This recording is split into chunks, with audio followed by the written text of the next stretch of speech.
What is up, everybody? Welcome to the live stream. We are already in a group. There's a little error. We are already in a group, and we just need a few more healers, and then we will be going ahead and jumping in. So right now we need one tank, one healer, maybe a few more deeps, but the group is forming. Shout out to the Blue Drake. Thanks, Brittany.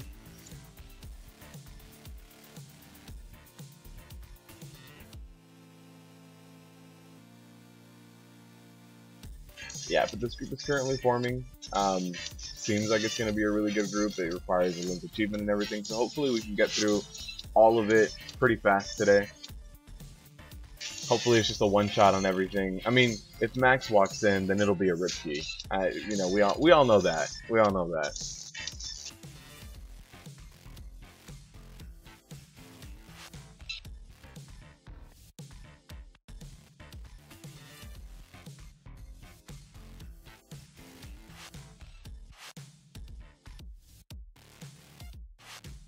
But the blue proto Drake, getting it from Uckard Pinnacle, I believe it is, right? Heroic Uckard Pinnacle, way back when. Okay, we just need a few more people. Once this fills up, we'll be able to run in. This is a brand new, clean run, so we'll be starting fresh with this group. If there's anything you guys want to see out there in particular, you guys let me know. Or anything you guys want me to cover, anything you're stuck on, just let me know.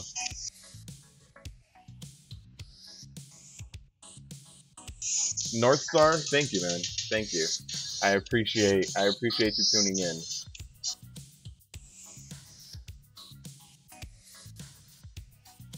Yeah, Brittany, I got it during Wrath too. I remember just farming stuff, just farming heroics, and at that point, you know, I was farming heroics and I don't understand why. I was fully geared out. I didn't need badges anymore. Just kind of running stuff.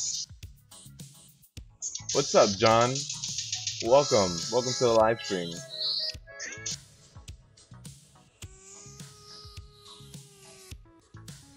It's midweek, man. It's true.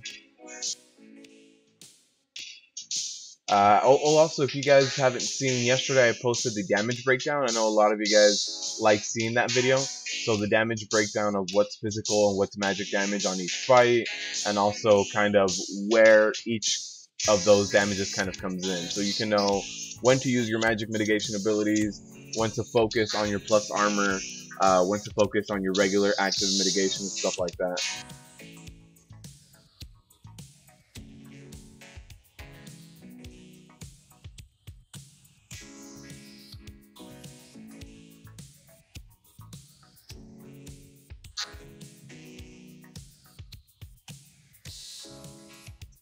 What's up, Wordy? And what's up, Ninja and Paolo? Welcome. These infernals are pretty fun because they're snared, so you can start pulling. You can technically do it with like 1 or 2 DPS, but they have to do 60 mil damage. But there's not a lot of AOE damage handed out as long as you run out. So every now and then, if I get like 5 people in here, I'll start pulling these guys. Just although you can't taunt them. So as a tank, you have to be careful that they don't go around, slap around other people. Also, a lot of people have been asking me about my Talon Build. This is what I use the large majority of the times that I run into Tomb. The only time that this is really changing is if I'm doing Kill Jaden, I try to run Indomitable. That's really it. But I do use Devastator for the large majority of other bosses. Although in heroic mode, my experiences are very limited. For tanking, I've only done the first boss, I want to say, and I don't think it was logged. It was just it was with a pug. So far in normal, I haven't found any need for it. I'm going to be starting heroic TOS sometime this week or next week, so I can start getting heroic guides for you guys. Although not a lot of things change. I know with the first boss, it's just kind of a little bit more movement. Second boss, there's just one more ability to look out for that kind of hits ranged and healers. And Harjatan, nothing changes, so it's nothing super crazy or monumental, but I'll be coming out with heroic guides very soon.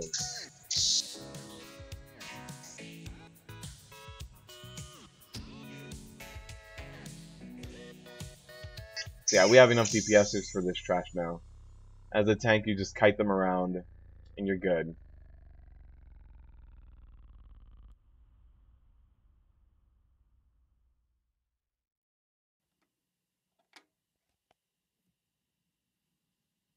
Thank you for that, John. I'm glad you enjoy my guides. I changed it up this time around by throwing out my Boomkin and gearing him up right before Tomb. I remember really stressing out about having to gear him out and trying to get you guys more angles.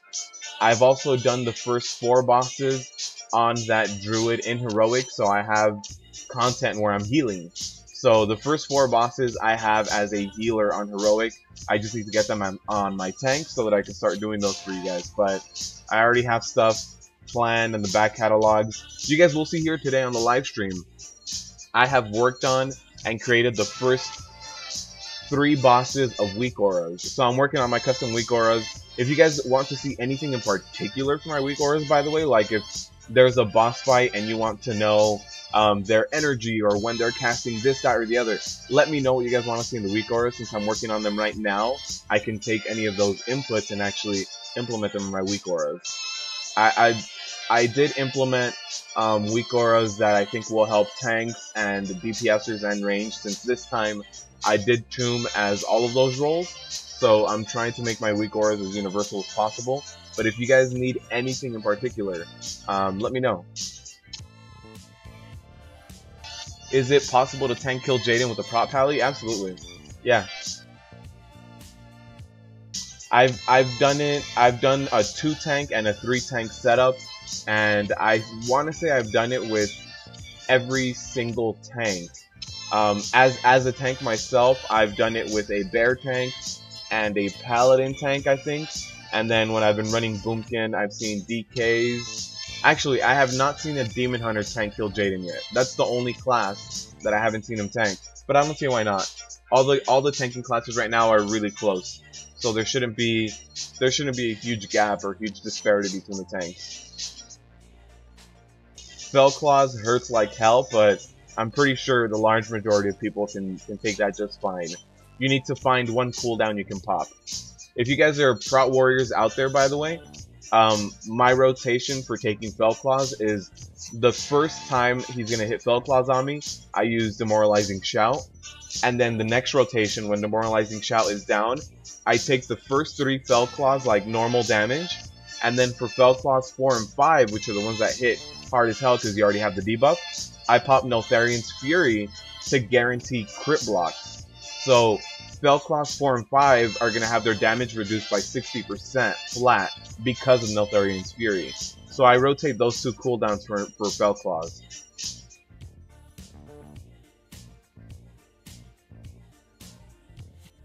Your prop pally kept dying all fight on Kill Jaden? Jeez. Ninja, I'll tell you what, let me see if I can ask Glox, because Glox is a prop paladin and he was tanking Kill Jaden with a Death Knight when I was on my Boomkin. So I didn't pay attention to his cooldowns, but let me ask him.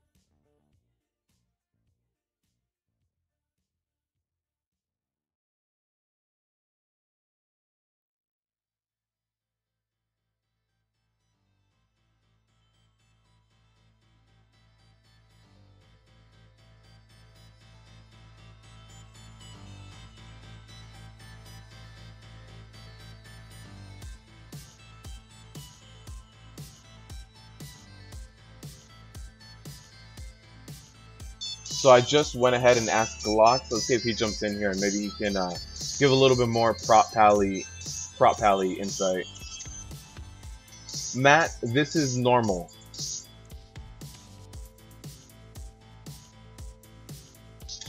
I'm jumping into normal right now. So I'll be streaming normal for you guys. And actually, Matt, between this week and next week, I'm going to be getting all the footage for Heroic.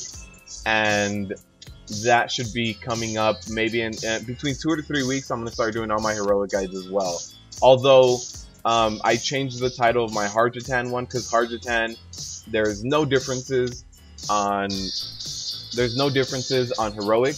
It just, everything just gets a little harder. So there's a few fights that aren't too bad.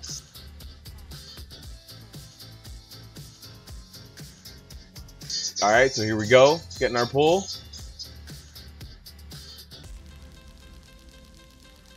Alright, so I like to pull the boss towards the end of this decorative ring. Hopefully I'll get a taunt off right now. There it is. And that debuff that I just got right now with the boss, that does magic damage. So if you want to pop any kind of magic mitigation ability, you can pop it during that debuff. Or if you're something like a Death Knight and you want to run the risk of using your AM at a different time, you can use it for Infernal Burning. Just be aware that Infernal Burning hurts like hell. So if I don't know if AM has a cap, but if it does, Infernal Burning might reach that cap. So this is the weak aura as well for this boss. It's kind of an energy ticker. Once he gets to 100, he will use his Infernal Burning. So it starts blinking at about 90 and lets you know to run away. Hopefully I get a taunt off here. But this debuff right here does fire damage. So when I get this, once it explodes, this does not do any kind of damage, just increases the damage I take. I'm sorry about the song, let me change that. I'll also read off to you guys what Galax told me right now about prop pallies and what cooldowns he rotates. But he does say that to live Spell Class, he does rotate talent points. I mean, rotate cooldowns.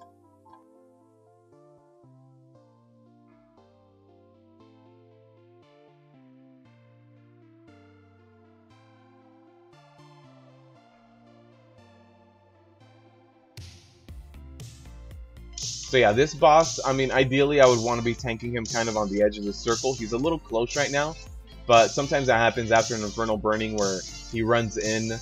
So just go ahead and hide behind one of these pillars. You can also keep DPSing through that phase. There it is, so just run away.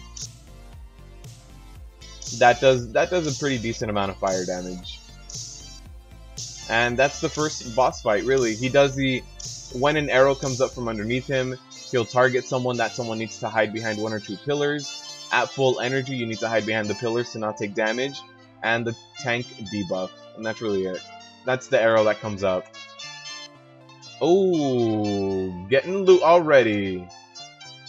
Hey, that's not too bad. It has no haste though, unfortunately. Don't think I really want to use my roll here. Yeah, no. Alright, up next is the Pug Killer. For some reason, Demonic Inquisition is the go-to Pug Killer. Milton, what's up, man? Welcome. You're still working on your 4-piece, Matt? Matt, I have 0 tier pieces from Tomb on this character. My Prot Warrior has gotten 0 luck. My Druid, for some reason, already has his 2-piece working on the 4-piece. But my Prot Warrior has gotten 0 tier pieces. And I've been using all my extra rolls.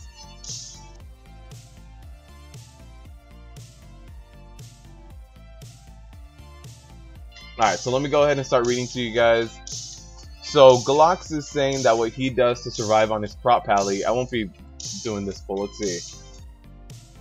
He uses active mitigation only on the 4th and the 5th Spell Claw. Spell Claws 1 through 3, he just kind of takes it as they are. So he uses Tears on the 4th and AD on the 2nd one. He uses Guardian as well. So those are the cooldowns that he staggers. Tears, AD, and Guardian on each 4th Spell Claw. And he always saves his charges of active mitigation for the 4th Spell Claw. And he also does stack up at least 25% mastery. He says that if you're under 25% mastery, you need to fix that because the mastery really helps out. Alright, so we'll do this boss now.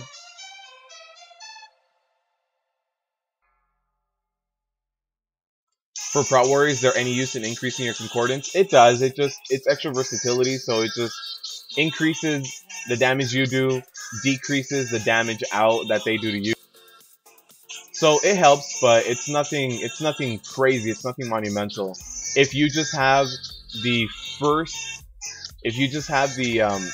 first point of concordance, you'll be fine. So also here you'll see what I use, and actually my It's good to know that my weak auras are kind of backwards, but I have 2 energy meters running here, and then whenever the boss is casting certain things, it'll pop up. So right now it actually won't, since I have the bosses labeled backwards. I didn't know who was boss 1, who was boss 2, but you'll see that when the energy bar fills up, that's when you're going to need to run away. So even though I'm going to need to switch these names, because I got the formatting wrong. So once this one hits 100, it'll be Atrigan, and he'll start casting Bonesaw. Alright, so I got a taunt off. I'm going to go ahead and just jump in. And there's a Bonesaw being cast. That did happen on my DBM, so I can see that it happened. Let me try to get out as soon as possible. I'll leave a few extra orbs and jump out. The only magic damage you're really going to be taking from this fight is when you're in the jail. This side sweep is one of the bigger hitting physical damages. So as a tank, you might want to use a smaller cooldown when that happens. You see Fell Squall is about to be cast right here because of the energy bar. So there's a Fell Squall right now. There it is. So yeah, if you guys want to see anything else in particular from my weak auras, let me know. But you guys will see the side sweep. Oh, I dodged it. I hadn't seen me be able to dodge a giant AoE move, but hey, it happened.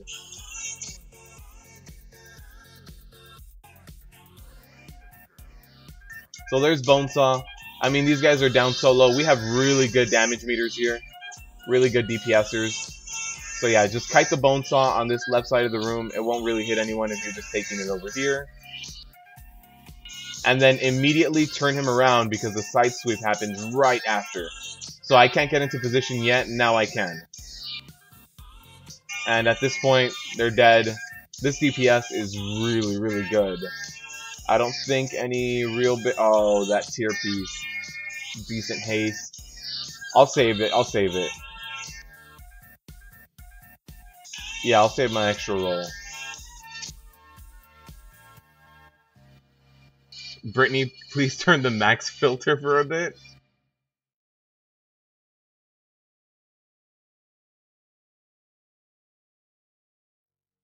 Burned through 9 rolls. Yeah, Brittany, I had stacked up 6 rolls and I used the extra 3 as well on the first week.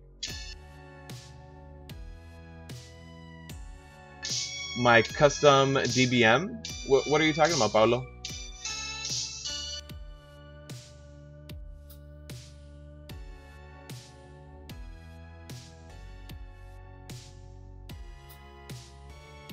You stopped at 4 levels of Concordance. I completely agree with you, Nottingham. Right now, I only have my first level, since I leveled up all 3 of my weapons.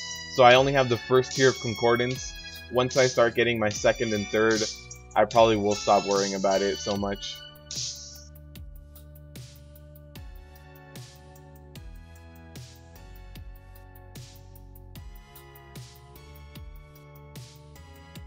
Looked up your talents. What class are you playing, Ninja? Are you also playing a Prot Warrior? I can help you out with your talents a little bit.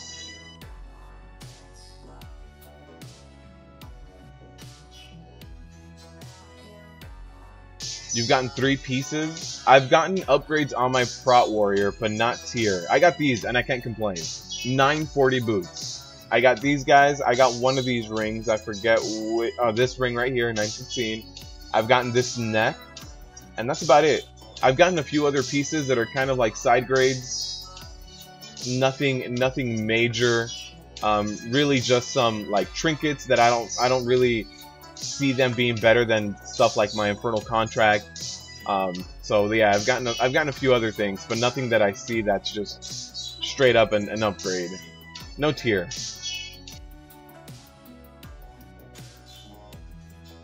I have 2 banana priests here.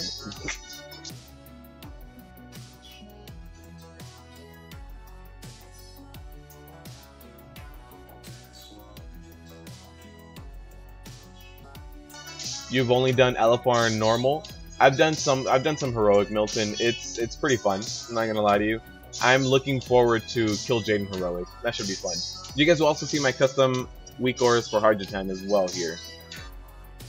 And yeah, Withered Gym this week. right? A brand new Titan Force Arcano. I have a basic one that I got like 3 weeks ago. So at that point, I don't know if 860 is any good. So hopefully everybody kind of stacks up. But here you see the energy meter, and the only other thing that I found was really pertinent to know was when he has the frigid blows debuff. So that's the only other thing I'm kind of doing here. So you'll see full energy, that's when he does a draw in. The first phase he doesn't do a draw in since there's no puddles out. But you'll see that whenever his energy does fill up, if there are puddles out, that's when he fills up. This really is a speed run, by the way. These pulls are happening very fast. So make sure you also taunt anytime you get 4 to 6 of the stacks. I thought I had a weak aura for that. I guess it's not working, so I need to double check the weak aura for that.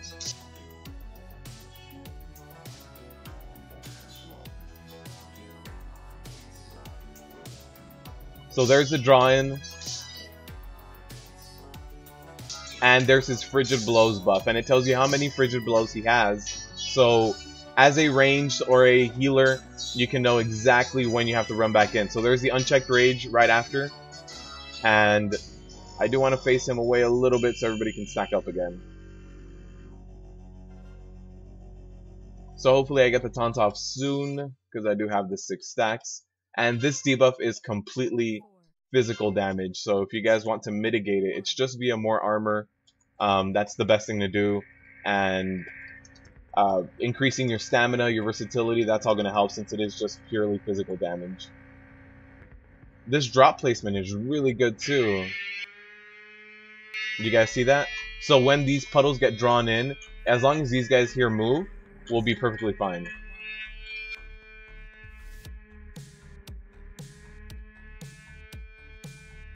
I'm sorry, the Unchecked Rage happens at 100 energy.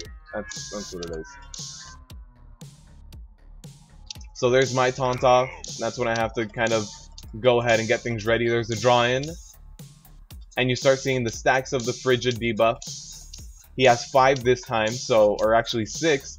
So 7 auto attacks, it's going to be getting them off. And then as soon as he gets rid of these of this buff, the Frigid Blows buff, he will cast an Unchecked Rage. So you want to stack up right around now, start stacking up with the tanks so that that damage can be split. So that's kind of what I'm working on with the weak auras. I do need to make a tanking one too.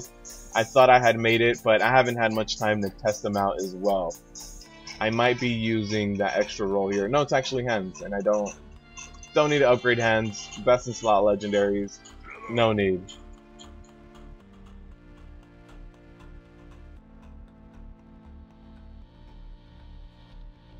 Alright, on to the next one.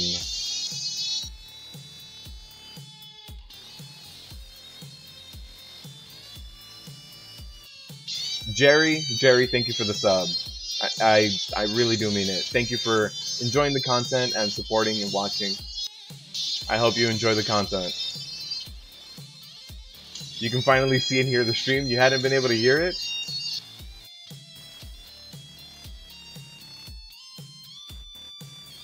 You're at 6 out of 9 heroic, Nottingham. That's pretty good.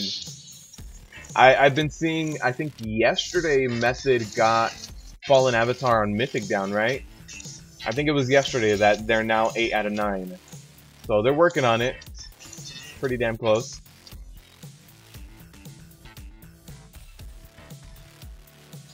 Okay, Paulo, I haven't messed with the DBM settings too much, so I should just be whatever stock was, but I'll look into it for you. In fact, Paulo, can you do me a favor and send me a message here on YouTube, and I can respond to it so that I can respond to it later. Since I won't be able to really look at the settings right now, I'll respond to you later. I'll look at my settings and give you a response. So send me a message on YouTube and I'll hit you back up. Just a little reminder for myself.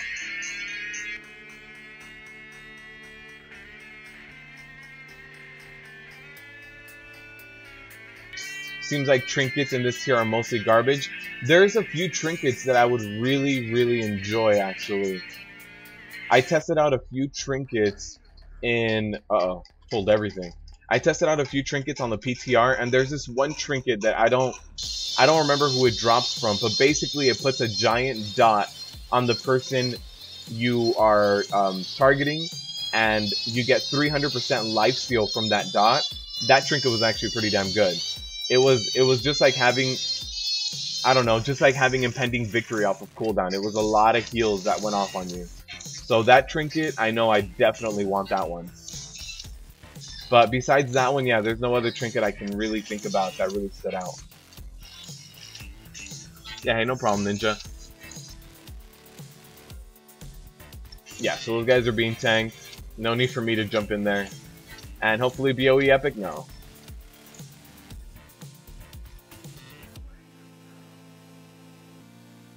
The 2 set and the 4 sets are really good. Yeah, they're really making it so that certain things pop out, and when certain things pop out, they're making it very, very much worth your time. So something like tier, I know the reason that they nerfed the old tier is they don't want people to rock 4 pieces of the new tier, 2 pieces of the old tier. So they made the old tier a little bit worse, and the new tier is just that much better. I mean, I did a video where I compared just the tier set bonuses, not even item level, armor, stamina, strength, anything like that. All I did was compare the benefits gained from the old tier of Prot Warrior to the new tier of Prot Warrior, and the new tier is just a lot better. It's just overall a lot better. Also, Galox is telling me, by the way, Ninja, that he also specs into Double Judgment instead of First Avenger for Kill Jaden so that he can use more active mitigation. More judgments for more active mitigation. What's up, Max?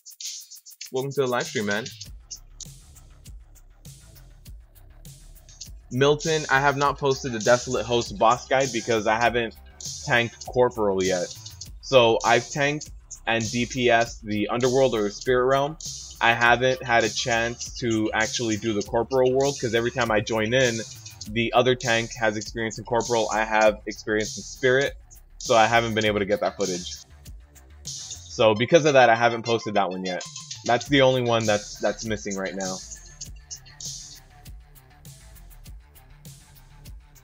We do have some really good DPS in this group. I completely agree. Things are dying a lot faster than I'm used to. This feels like a Nighthold farming run. By the way, that debuff is what you need to taunt off for this boss, called the Burden of Pain.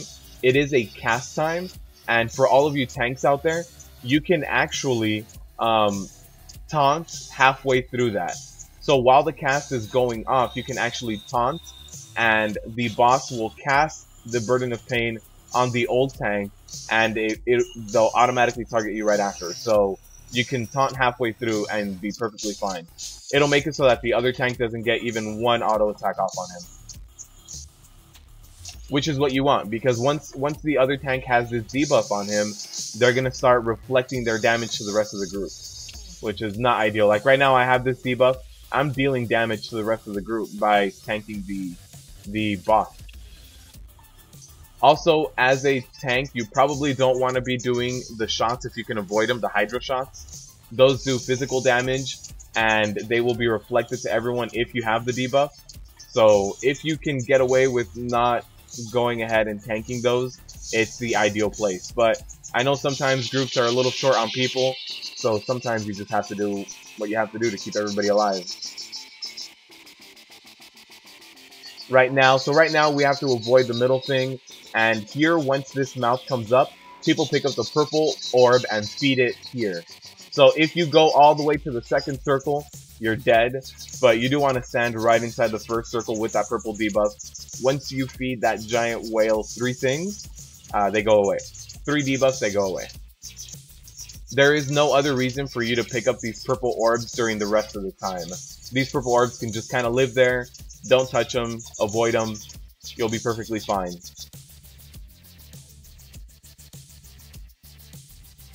After 453 pulls? 453 pulls of what? And yeah, Nottingham, the force set is really cool, and the fact that it brings down that Berserker Rage that much, it's insane. And it gives you So at first, the tier set was a little bit different. It gave you just a flat amount of giant rage, which could lead to you kind of wasting rage, right? It could lead to you kind of not having enough time to use all that rage. I like this new system where it gives you, I want to say 20 rage at first and then 10 rage per second all the way up to 80. So I really, really like this brand new tier set because you can use it. It gives you such a small instant amount. It gives you enough time to catch up with your rage because you're gonna be capping out on your rage with that. Like for sure, you're guaranteed gonna have to toss out an extra ignore pain for fun. Just a new ignore pain, maybe not even have to vengeance weave it since you're gonna have so much extra rage. And the thing that really helps out too is right before Tomb came out, they buffed ignore pain. So our ignore pains are even stronger than they used to be. So there's a lot to look forward to. Let's see, do I want to use this? Those legs are nice.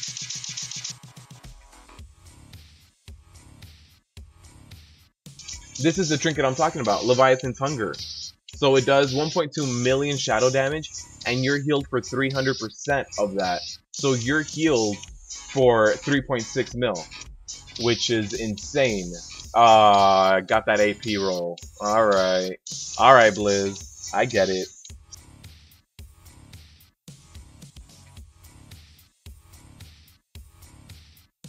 The music? I'm sorry, Max. I'm still looking for different music too. I keep trying to switch it up. Alright, so we'll go ahead and run over to the next boss. This group is just firing through things. We're doing really good here. So wow. This is probably the best pug I've gotten for Tomb actually. So we're off to the Sisters of the Moon at this point. Oh no, Christian, you went bear? Yeah, bear was super strong in Nighthold, so I don't blame you. Nighthold for sure.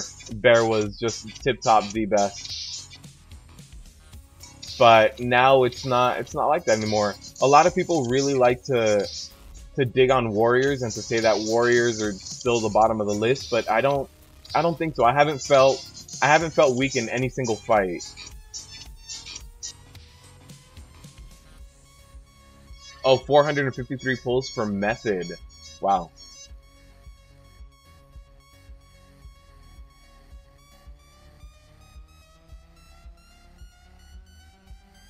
You got the trinket, Max? Jeez, yeah. That trinket's really nice. What I really like in a trinket is a trinket that's either just very steady and gives you a lot of mitigation all the time, or a trinket that's just another cooldown, like another oh shit moment. Oh, somebody stepped on it. So just a trinket that's another oh shit moment, you know? And a trinket like that heals you for 50% of your HP basically is going to be one of those trinkets that just allows you to have another oh shit moment. What would be mandatory for Prop Pally? Glox let me know that for Kill Jaden, he said expect to have a minimum of 25% mastery. If you have any less mastery than that, Kill Jaden will basically just slap you around with those spell claws. So mastery to 25% is what Glox is telling me. The music gets too loud sometimes? Cool, let me turn that down then. Alright, it's about half as loud as it was before. Sorry about that. Paladin Masterclass. Also this trash. The trash in this, they've been doing really cool things with trash because trash is deadly ever since like Nighthold and stuff like that. It's just some of this trash can be a little bit more difficult than some of the bosses. Guitar Hero boss? Yep. That's true. I didn't even think about that. It's so funny to me, right? Because the Guitar Hero boss has such few things that you need to watch out for. It's just like taunt at the right time, get to your color, touch the right color. There's no other mechanics, nothing else. It's super crazy. If you do get a bomb, like just jump in, and it just mechanically speaking, it's an easy boss, but when you have one pug running through the whole raid, it can just mess everything up. One pug running through the raid is just instantly 10 people or bombs, and you can't taunt at the hammers at the right time anymore. Yeah. Right, Sebastian? Sebastian, I completely agree with you.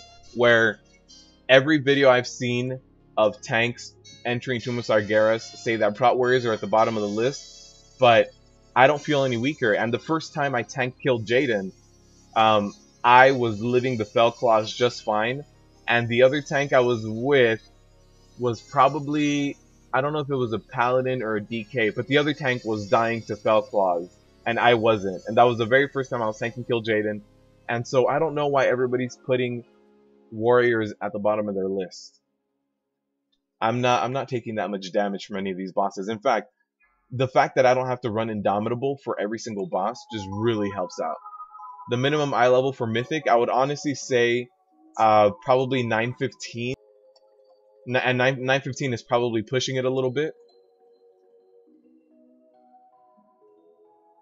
But yeah, I would say 915 if you want to jump into Mythic. You won't be able to clear it with that. You probably want about 930 by the time you clear it. 925. But yeah, I would say 915 to start. 910, 915, depending on how good your group is and what you guys are kind of doing.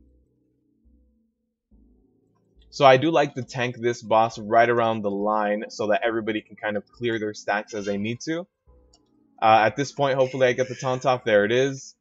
Get out of the way for that glaive. So if you're being targeted by that glaive, just go ahead and move out of the way. We already pushed into phase 2 before that first one kind of went away. So that phase 2 push is super strong. I mean, our DPS is super strong because we were able to get that phase 2 push very early. Oh, although the bubbles are going to explode. Nope. We got him. Yeah, this group is doing amazing. So when you have this, they also changed the way that looks. So when you have that Moonglaive, kind of get out from that. Get out of the group with that. The ad should be DPS down first. I don't know why we're not having as much DPS on the ad as we probably should. Everybody's burning the boss. So hopefully the ad gets down, because if this moon fills up again, we will get another ad. So there's the ad, just went down. I think they were trying to push phase 3. Also, as a DPS or a healer, anytime you get any debuff, just go ahead and cleanse your stacks. One of the debuffs completely disappears when you purge, and the other one is just going to be doing a little bit less damage because you're going to be down to 0 stacks. So anytime you get a debuff, whether it's Moonburn or Rapid Shot, just go ahead and clear your stacks as a healer or a DPSer. But as a tank, just watch out for the tanking debuffs. Taunt off when you need to. Pick up the ad, DPS it first. And during phase 3, you see here this Lunar Fire debuff. That does a ton of damage, and it's all magic damage too. So during this phase, taunt off at 2 stacks of that debuff. And if you want to use your active mitigation, use it when you get those 2 stacks. 4, 3, 2, 1. I mean, this group is doing amazing. Also, when you get the debuff in phase 3 called Lunar something, I forget exactly what it's called, you get a debuff that drops lunar volleys on the ground. So you do want to take that to the edge of the room, make sure you don't hit anyone. Also dodge, that's one of them. Also dodge the glaives during this phase. This phase gets very hectic because you just start having so much stuff on the floor. So it does get pretty damn hectic. You start seeing some volleys. That's one of the Starfall ones, the Lunar Falls. So as soon as my stack falls off, I'll go ahead and taunt off, but not yet.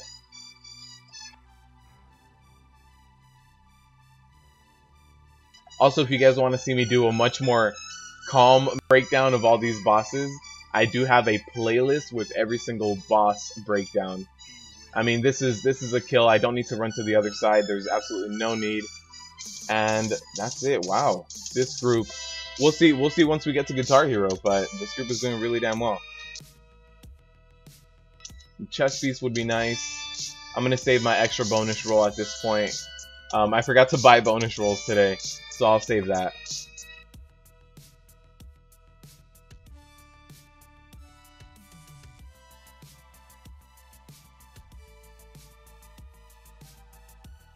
They nerfed druids, yeah, absolutely. So this trap right here, by the way, the reason we're waiting here is to make sure that everybody runs around it.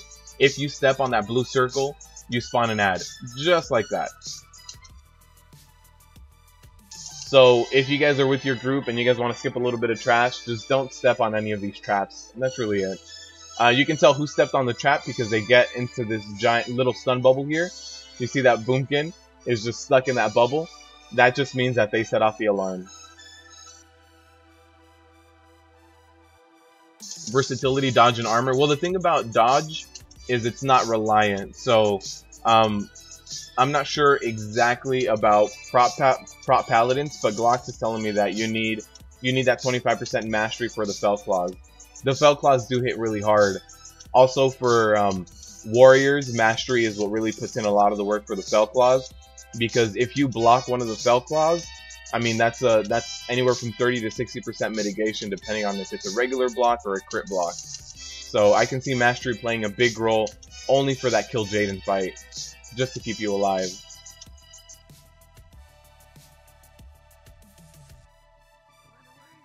Your DK buddy's destroying you right now? Yeah. DKs are very, very strong right now in Tomb. Run to boss. Uh-oh. Uh-oh. Sorry, so I've never done this. Maybe it just skips all the trash? I mean, I hope so. Or maybe we'll just wipe on it and get B-reses. I mean, get a priest to res us.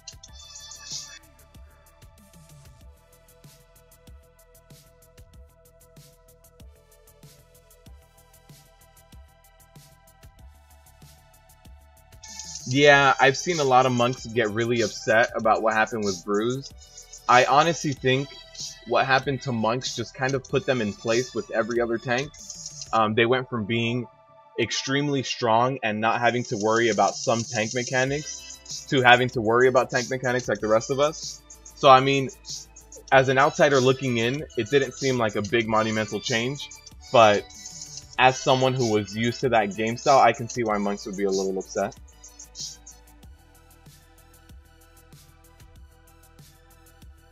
Yeah, honestly, Nottingham, I do know Tharian's Fury for the 3rd and 4th claw, reducing their damage by 60%. It's insane.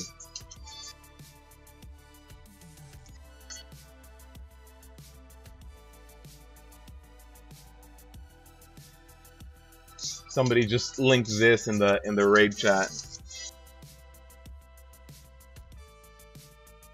Undead warriors are at the bottom of the list. Max is gonna put a bounty out on me one day. What's up, D Clay?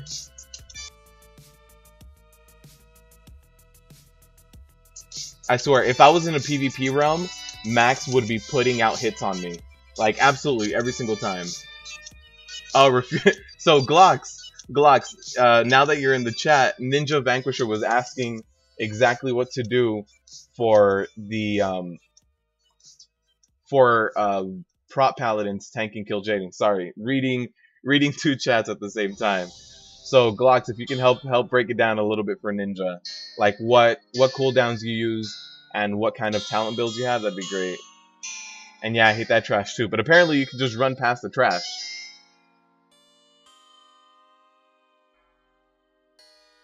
Boomkin's gonna give everyone bombs because they ran into the trap. Hey, maybe.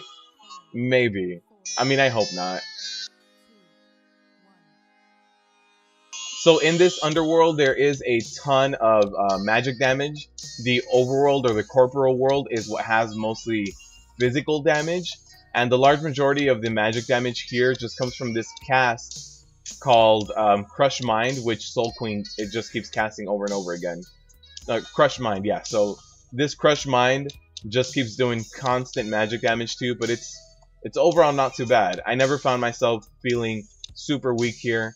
I can imagine the corporal world is a little easier since it is physical damage, but honestly, this doesn't feel bad either. So in both worlds, you have to DPS the ads down first as soon as they come out. In the underworld specifically, the tiny little ads have no aggro table, so I can't do anything about it. Everybody just needs to DPS them. And then the 2 priestess ads, they are the ones that do have an aggro table, and I do have to kind of pull them, stack them, and the priestess are also interruptible. So if you are in the soul area, you can go ahead and interrupt them. Also, when Wailing Souls happens, if you want to, as a DPS or a healer, you can click the font, jump out, and do DPS in the other area so you don't take this damage. Or what I really suggest doing is stacking up to make it easier on your healers. Your healers can just stack AoE heals and it won't be too bad. But if not, this Wailing Souls does take a toll on everyone. It does do a decent amount of magic damage on everyone. Right after this Wailing Souls, we do get ads, by the way. What's up, Joshua? What's up, Snubsy? Snubsy, shouldn't you be working?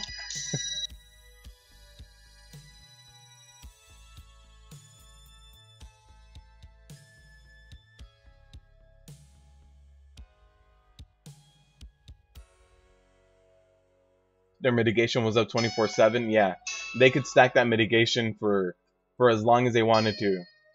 They could just be like, hold on, I need to prepare for the raid tonight. Go online and then just stack up like 50 minutes of this debuff. I mean, of their mitigation, and just hang out there. So I mean, stuff like that I do think was unfair for brewmasters. All right. Time for the ad. So for this ad, the very simple thing to notice is if the circle is empty, you need to run into it and split the damage. If it's a solid swirl like this, run out. You don't want to be inside the solid swirl. So even they have different names, different cast times have different names, but that's one rule you can live by. That if the circle is empty like this, run in and split it. If the circle is full, run out. Slick Willie, thank you for the sub, man. It means a lot. I hope you're enjoying the content. So, you do want to destroy the Desolate Host before the Soul Queen if you can, because the Desolate Host gains a slight enrage buff every time they get a cast off. So, it's kind of a soft enrage timer. Those just start doing more and more and more damage. So yeah, if you can kill the ad first, the Desolate Host, it's going to help you out a little bit more. They nerfed it too far though. Yeah. So again, here we run out, and on the next one we'll run in. And it is 1-in-1. La Rosa, thank you for the sub. It means a lot.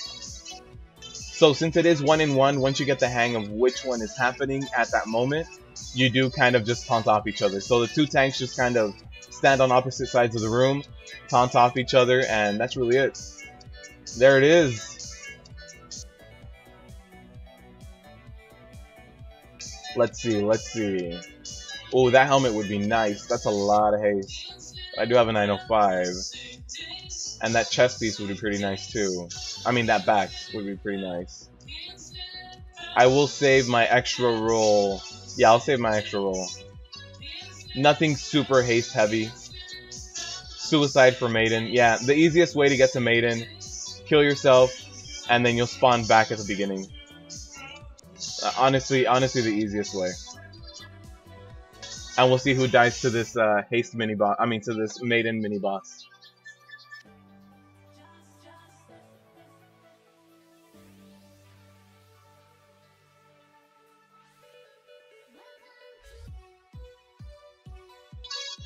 Snubsy.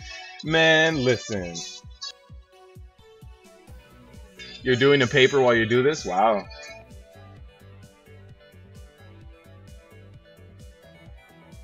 Yeah, I've never done the live side either, Max. I wonder how bad it is.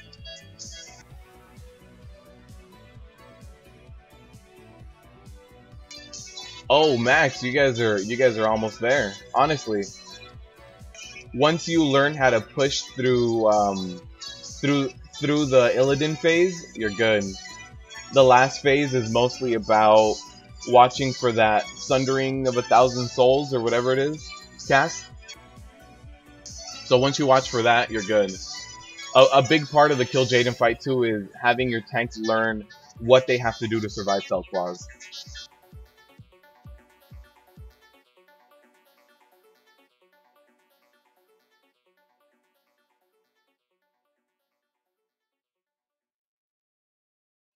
You started healing on your Druid too, Max? It's pretty cool. I did a little bit of healing last week on heroic TOS actually, so that was a little bit fun. I mean, I honestly I was at the bottom of the healing chart since I don't main that healer at all, but hey, it was fun. It was something different, something I hadn't done. I haven't done raid healing since well, actually, I used to be a main raid healer in Burning Crusade, so probably since around those times I hadn't really done main raid healing.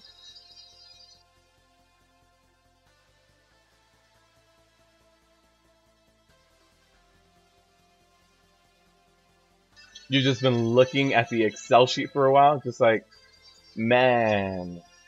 Hey Snubsy, how are the reports coming in? Yeah, listen, this pivot table though, I don't know. It's rough. Yeah. It's not pivoting. It's just I don't know what's going on, but it's not pivoting. That's what pivot tables do, right? Oh no, that's not. Yeah, I must have it all wrong.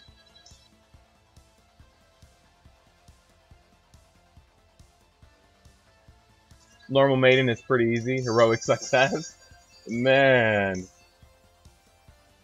Yeah, I think normal maiden has very minimal amounts of mechanics, but the fact that one person can mess up everybody else is what really makes it the killer. And fell claws are the devil. I completely agree, Max. Completely agree. Those things hurt like hell. I don't know how. I don't.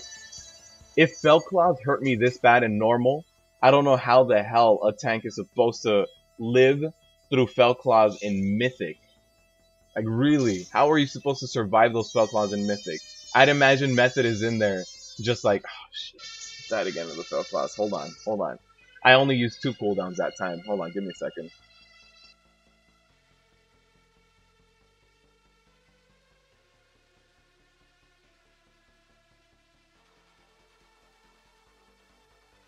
I'm gonna need you to use a new cover sheet on the TPS reports.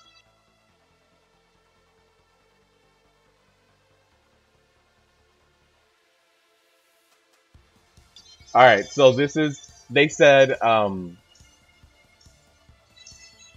everything as usual, but it's opposite of what I do. I normally do holy on the right side, so we're doing fell on this side, light on this side. We'll see how this goes.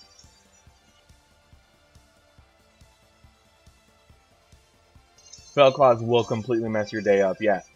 When I ran in there the first time I killed Jaden, I didn't believe how much damage I was taking. I remember the 5th fell claw hitting me and just being like, what the hell was that, really? And this is gonna happen every, I don't know, every 40 seconds or something. What's up, Katie? Welcome to the live stream.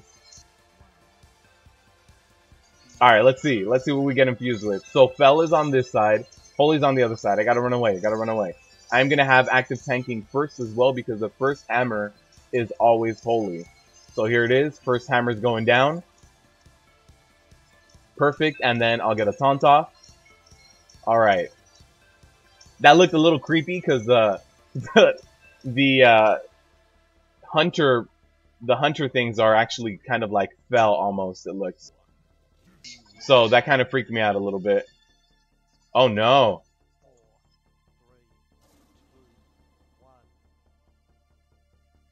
Alright. So that bomb kind of threw me on their side. If I would have charged in, I would have hit everyone. So here we go. Guitar Hero. Pick up the light orbs. I'll kind of wait for everybody. There's no need for me to really get a big DPS increase. Here, I'll help picking up the orbs.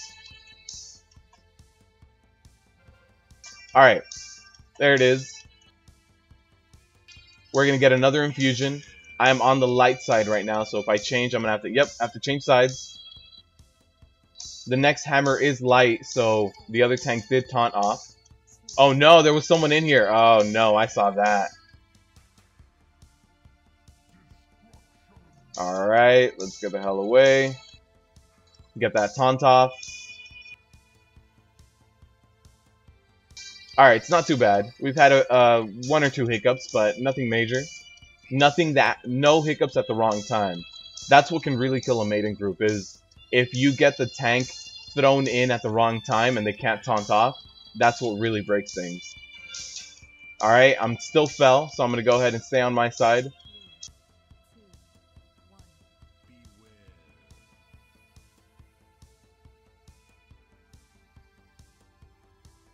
But the only thing that can really mess you up is that getting the tank, making the tank a bomb when they need to also take a hammer. That'll just mess everyone's day up. So right after this, we are going to have that, you know, phase 2 Guitar Hero phase again. And then we'll be able to switch sides again. Or maybe. Alright, I got pretty low in health there as well, which was kind of weird. I don't think anyone, yeah, no one's dead yet, so I don't realize why that happened. Alright, so again, if anyone needs any tanking, or I mean any DPS orbs that kind of go by everyone, I'll try to pick them up. Just to give everyone that slight AoE boost. Alright, here's the infusion. I'm on the fell side, and I have to stay on the fell side. The next hammer is light, so hopefully I get a taunt off. There it is, perfect.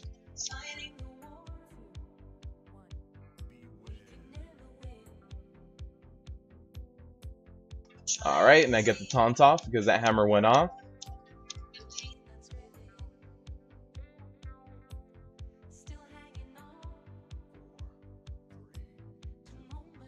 Oh, hopefully they run in, hopefully they run in.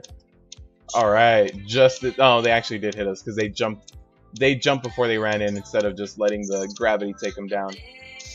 I don't think there's anything I really need from here. Oh, that chest, actually. That's a lot of haste. Alright, so let's use our last extra roll on AP. I mean, whew. Glad we got that AP out of the way. And now I would need to go buy more rolls, but we're in the middle of it. We're just going to keep going. I'll start doing heroic this week, so hopefully I can get some heroic stuff.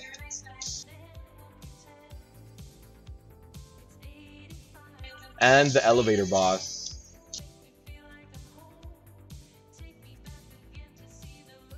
My luck with this group this week, absolutely max.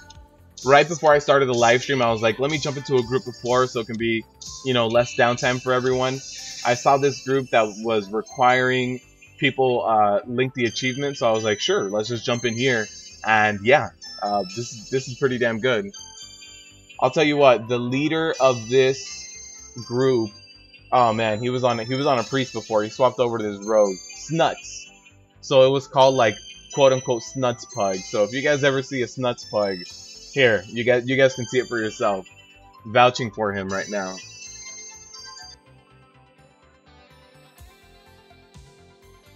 Did you ban Pac-Man already? She's getting close to it. Every time that her and Pac-Man have a conversation, Pac-Man taunts her. I see Pac-Man just go, do it, Brittany. Do it. Ban me. Come on, do it. I don't know why Pac-Man has it out for himself. Like, no one else is out to get Pac-Man besides himself. I don't get it.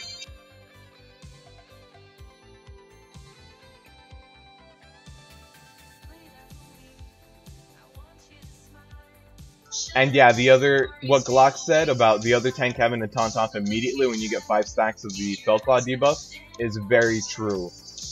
Once you have 5 stacks of the debuff, Kill Jaden's auto attacks hurt for over 4 million. So if your tank takes 5 Fellclaws and then immediately another 4 mil auto attack, that's gonna you know, be either your tank is gonna die or your tank is gonna be so damn low a healer will use a cooldown on them. So you need to really be on it as a tank. And the cool thing is, Fellclaw is a frontal cone, but the auto attacks are not. So as soon as the Fellclaws are over, as soon as you see 5 get on your other tank, you can taunt off, even if Kill Jaden rotates towards everyone. So you taunt, even if Kill Jaden rotates, and then you go ahead and run around and face Kill Jaden away. Because Kill Jaden won't have any more frontal cleave abilities. So that's good. 5, 4, 3, 2, 1. It said wait, but everybody pulled anyway, so that's unfortunate. I'll go ahead and just keep the maiden right here. You see these pyres light up. So once those light up, that's where I know the beam is coming from. Also, we shouldn't really have too much DPS here. I believe the other tank has 1 stack of Desolate already. Yeah. So as soon as this other Desolate goes off in 2 seconds, I'll go ahead and taunt off.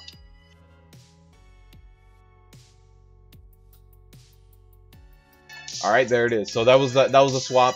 It wasn't as neat as it could have been, but it's nothing too bad. And for Rupture Realities, if you get up to here, you're fine. That's more than enough damage being mitigated. So you don't have to worry that much about the running that far away from Ruptured Realities. Like, yes, it hurts a lot, but you don't need to get that far away. So hopefully the tank moves her over. There it is. Perfect. Alright, so I'm going to go ahead and taunt off. I have 2 stacks of Desolate. I don't want to completely run away yet. There it is. So now that I know the other tank has... Uh-oh, here we go. So at this point, DPS the Maiden. DPS the Maiden to get rid of her buff. And there it is. At that point, you stop DPS, and everybody goes back onto the Fallen Avatar. You also have a little bit of leeway in case you want to know when to taunt. Your debuff falls off about 3 or 4 seconds before you need to taunt. So once your 2 stacks fall off, you have about 3 or 4 seconds to get into position and do the taunt off.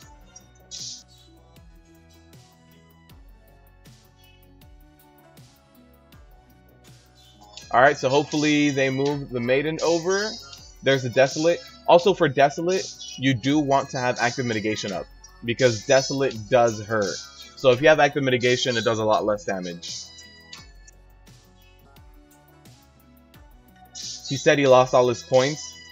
Well, Jason, last week, I don't know if you were here, but everybody was gambling their points. Pac-Man, well, mostly Pac-Man, and Brittany gambled a few, and I think there was someone else, I think maybe John, was gambling their points. So there was a lot of gambling of points happening last week. And Pac-Man in particular lost a large majority of them.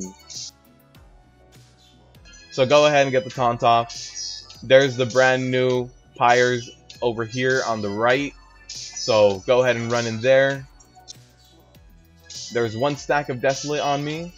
And I'll save my active mitigation for this next stack. So I'll go ahead and pop it right now. And I should have it up. There it is. Perfect.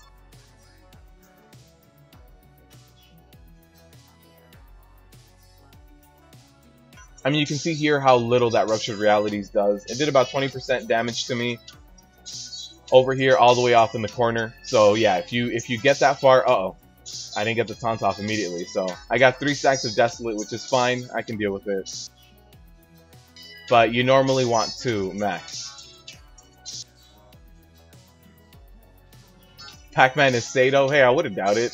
He's always wanting to get banned. So that Shadowy Blade is going to hit. Yeah, it did manage to land on me. So there's a cleansing. I do need to hurry up and move her. I didn't want to move her while DPSing, so that nobody, so that didn't really get off onto the, so that the DPS didn't stop. Here it is. I need to do the taunt off. Alright, perfect. So we're going to be able to get 1 more cleansing protocol, which means that Fallen Avatar is going to get super low. I mean, we talked about the DPS being good this run. You guys see how good it is. 25% on Fallen Avatar, and Maiden might be able to get 1 more cleansing protocol. Although I doubt it. I really don't think she will. It's a really maybe. So there's the other one. Okay, here we go. Phase 2 being pushed with 23%. Like this is for sure a kill. There's no doubt in my mind that we're gonna get this kill. So I'm gonna go ahead and taunt off over here, and there it is. Absolute corner. Like I said, if you do the absolute corners for tanking, you will get extra space. You'll get 5 instead of 4 areas. The only other thing you have to worry about during this phase is splitting the damage with other people that get that Dark Ally debuff, and that's about it. So there's a 2nd stack of Desolate. Hopefully I get a taunt off. There it is. And then get ready to run for Ruptured Realities. Alright, here we go. I believe it ends right here. Yeah. Alright, so he's moving him to the other corner. I'll just go ahead and go over there. I can't really actively tank right now because of the Desolate debuff, but at this point we should be positioning him right over here on this corner, but it doesn't matter. He's down so low, we're going to be perfectly fine.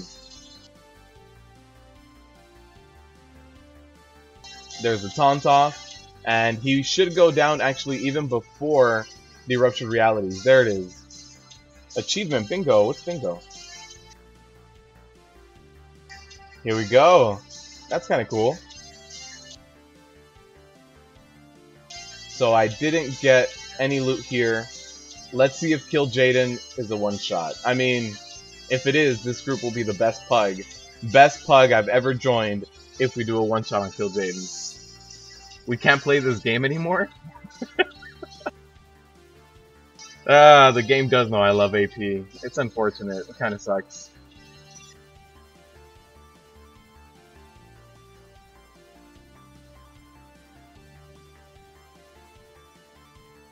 Tell that purple bear to give it the skin. I don't even know how to get that skin. I see a lot of druids rocking the Mage Tower skin nowadays. Oh no, Max, Maiden does that? Oh no. Maiden's like my ex. Always using cleansing protocols. Yeah, Max is not a gambling man. He kept his points. Starting to get stream issues? Oh no. With this trash pull, these warlocks hurt a lot. They do a ton of magic damage with their Chaos Bolt, so yeah, good luck. Try to mitigate a little bit of damage when you're tanking them. Try to interrupt them. Try to keep these warlocks honest. Try to do a lot of chain stunning. That's the key to this trash. But this trash before Kill Jaden is for sure very, very deadly. I rotate interrupts and spell reflect and stuns. Try my best to just keep them from casting. Max, I'm telling you, I drink a lot of milk, so I have them strong bones. So when I'm tanking, I throw my ribcage out on purpose. I tank with my exposed elbows and ribcage, all on purpose.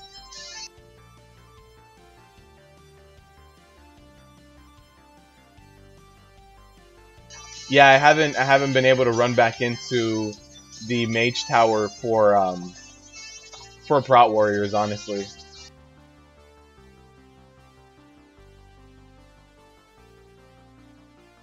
I'm assuming once I have enough time to like just run back in there and sink it in again. Now with the item level bump up I've gotten, I'm sure I'll get it. I got him down to 4% before Tomb launched, so for sure it should be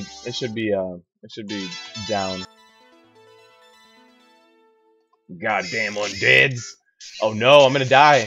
I'm gonna die! Spell reflect. Here it is. Perfect. Interrupt. One thing you also need to know is that these blood mages just heal. They start like sucking everyone's life away and just healing themselves. So if you can't get this trash down in a reasonable amount of time, it's just gonna get really, really bad for you. You should be chain stunning and people should be focusing on one of the blood mages, basically. Like this is getting bad. There, one of the blood mages is about to go down. I see him. Here it is. No blood siphon for you. Perfect. The micro fractures, I'm building them up. It's personality, Max. It adds a nice patina to my bones.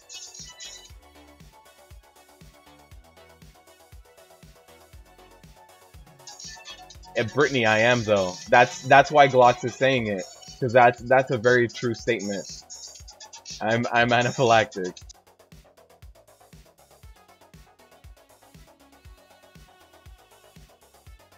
Never on when the Rage Tower's on. I've noticed that the Rage Tower has a lot of uptime during the weekends, and that kind of normally on the weekends I just do like daily heroics. I just kind of grind out other things. So yeah, when the Rage Tower's always up on the weekends, I don't have I don't normally sit down for a few hours and try to get it done. Oh, trust me, I don't. That trash pull took a lot longer than it should.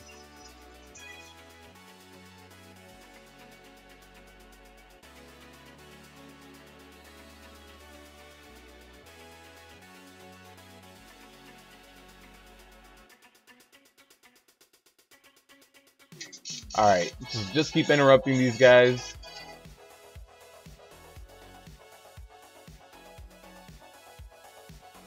There's a little bit of a chain stun, and we should be good. Not a lot of blood mages here. The blood mages is what really makes this a much longer process. If you get the debuff as well, if you attack them with the debuff, I think you heal them. For the blood mages, that is. So be careful when you have that debuff. Why am I an elemental? Somebody did the swap for me. The prismatic reflection. So somebody used a toy that turns them into an elemental, and then used that toy that swapped it out onto me.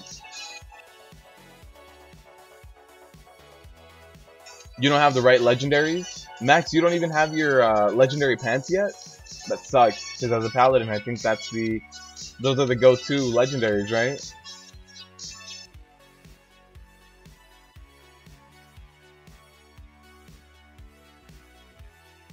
Yeah, that trash is definitely something else. Even, especially on heroic. So we all thought we had it bad when in Nighthold we had the botanist trash. Tag boss and suicide, got it. For the buff.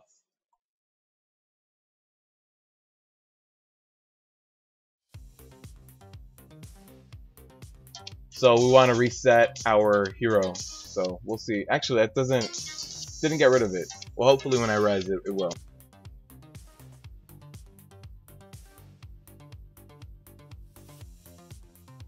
Always turn that thing off because it throws you off when you tank.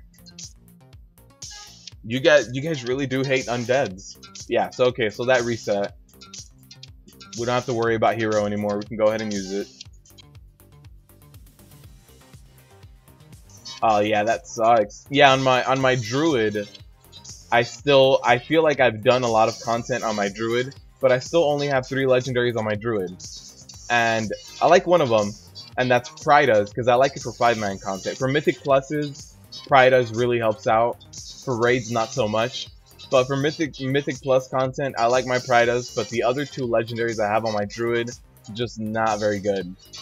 Not very good. They're almost like the bottom of the barrel ones. You're just bitter that I'm not Alliance. Brittany, I'm sorry. I played Alliance up until this expansion. Actually, in Cataclysm, I went Horde, but I didn't play Cataclysm that much. I went Horde, took a break, and then came back as my Alliance warrior. But I've been mostly Alliance for the large majority of my WoW career. So I'll go ahead and let the Druid pick it up first. And then I'll go ahead and pick up the Felclaw second. This allows me to do the first big Armageddon as a tank.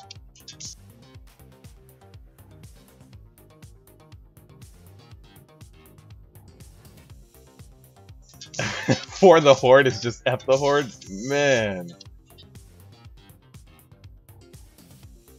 Yeah, you did. Yeah, you did, Moo Pixels. You came in right for the last fight. This group has been insane. It's been an hour and 15 minutes, and we are at Kill Jaden. Last week, we did a 3.5-hour live stream, and we weren't even able to get down every boss. Like, this week is turning out to be something else. This group, in particular. So, again, for this, what I want to do is block it, shield block, and then just get as much of an IP as I can. And you guys saw that barely touched me. But yeah, the fact that you can block the big Armageddon makes it, you know, ideal for a warrior, really. So again, as soon as the other tank gets 5 stacks, I'll go ahead and taunt right here, and then I'll get into position myself. It's okay if the boss kind of turns around to everyone for 1 or 2 seconds. No more frontal cleaves during that time, so we'll be good.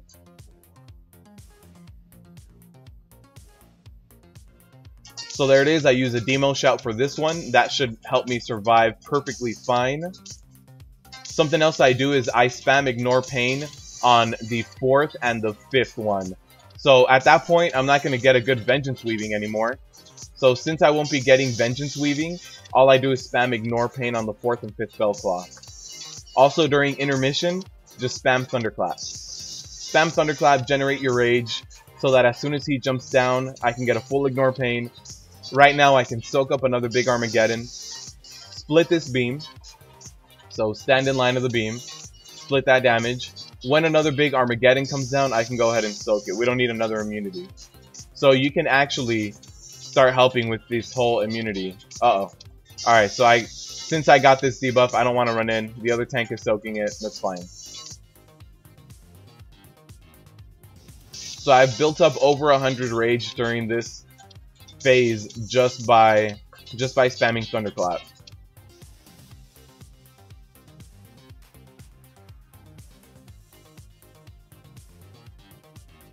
Alright, so he went ahead and taunted. What I will do is just build up rage. It's fine by me. Fellclaw should be coming out shortly. I can soak up an Armageddon. No, the Armageddon's going to happen after the next Fellclaws.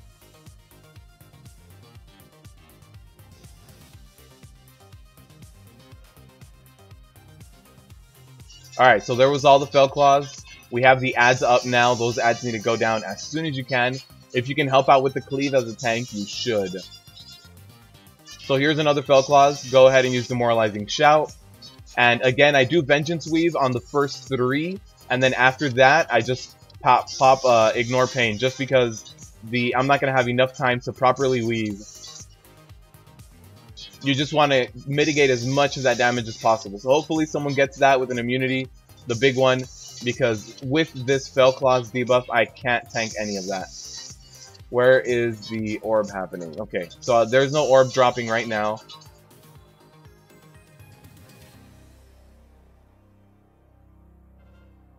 There was the 5th stack, Rupturing Singularity off in the corner, so I do need to move him a little bit. I'm going to go ahead and move him out here.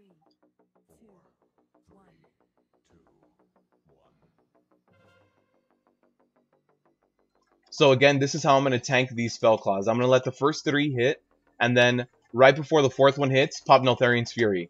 Crit block, those last 2 hits went ahead and just were guaranteed crit blocks. Neltharion's Fury just putting in work.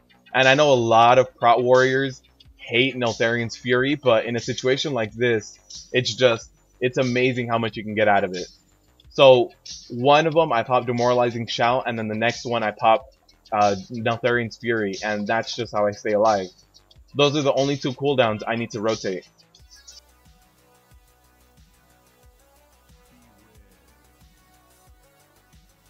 So hopefully someone gets that with immunity. Here we go. We're going to get an ice block over there.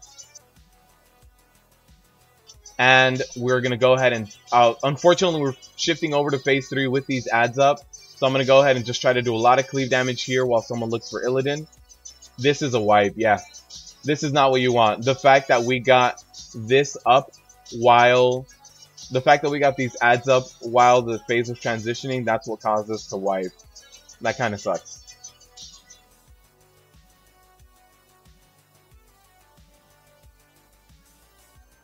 One shot everything and felt like kill Jaden.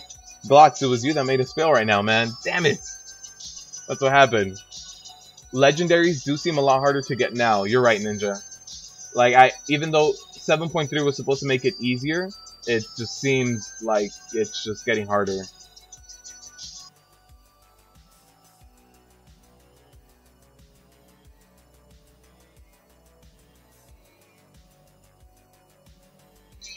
I switch Horde, and my buddies make me pug. I enjoy pugging. I used to hate pugging when I was in a guild, but now since I do all this stuff and I'll create all these videos for you guys, I actually do enjoy pugging.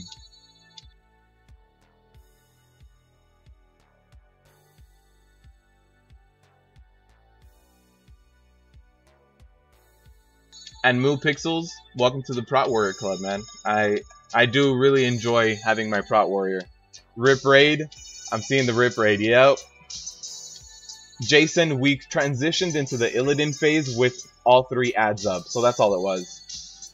Those ads just really got us. And I think somebody, since we transitioned during that time, somebody forgot to soak Armageddon, and since it turned into nighttime, we couldn't see where it was. So I think it was 1 Armageddon and the ads went up. So I can go ahead and soak this first big Armageddon. Again, just throw up a shield block and 1 or 2 ignore pains, and that barely hits me. I went down to 70%. Undeads are hated as much as pandas? Man, that puts me in a bad category. So again, as soon as you see that 5 stack, go ahead and taunt off. I'm ready with my Demoralizing Shout. And then after the Demoralizing Shout, it'll just be a Neltharian's Fury. So there's the Demoralizing Shout. That's my defensive cooldown that I'm going to use for this. And there's a transition. This DPS is just really, really good. So again, during this transition, all I'm going to do is build up more rage so that I can go ahead and enter the second phase with just as much rage as possible.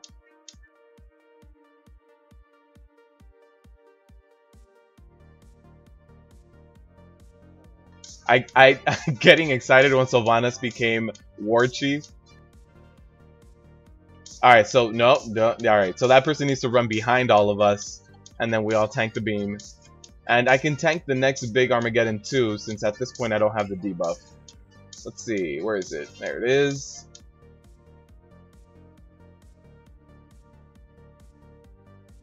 And that barely even hit me. I took 2% damage from that one, so that one was a crit block.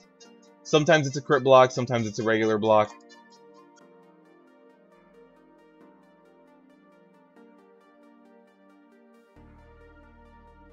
So again, the Druid is going ahead and taking Kill Jaden first, which is fine by me. Lets me fill up my Rage Bar completely. There's the Fell Claws going out. Oh no, Ninja, don't leave now. You're gonna miss it. You're gonna miss me getting loot from Kill Jaden and a legendary from Kill Jaden. So again, taunt immediately after that kind of falls off.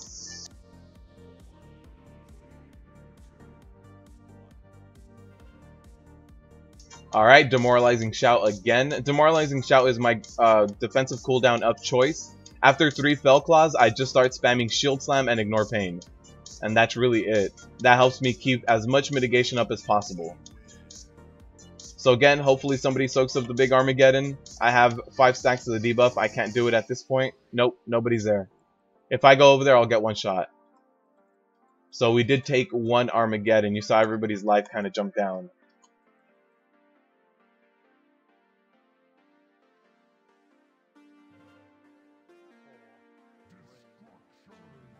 And that bomb is on that side, so we'll be fine.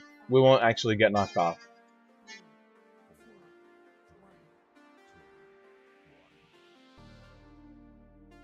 So again, I'm going to save Neltharian's Fury here. So the first 3 Fell Claws. There's the 3rd. At this point, I use Neltharian's Fury right here before the 4th one lands.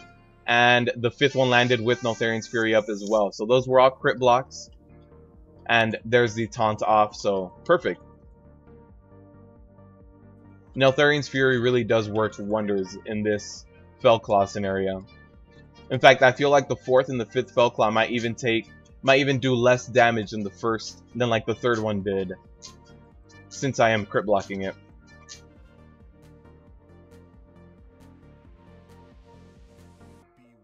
Alright, here's another Armageddon. We'll be transitioning soon, but we do have... hopefully we get all the blocks off. Alright, we got all the blocks. We just have a few ads. Apparently Illidan is right next to me. No, I don't see him. Alright, so Illidan is right over here. I'm going to go ahead and get that debuff.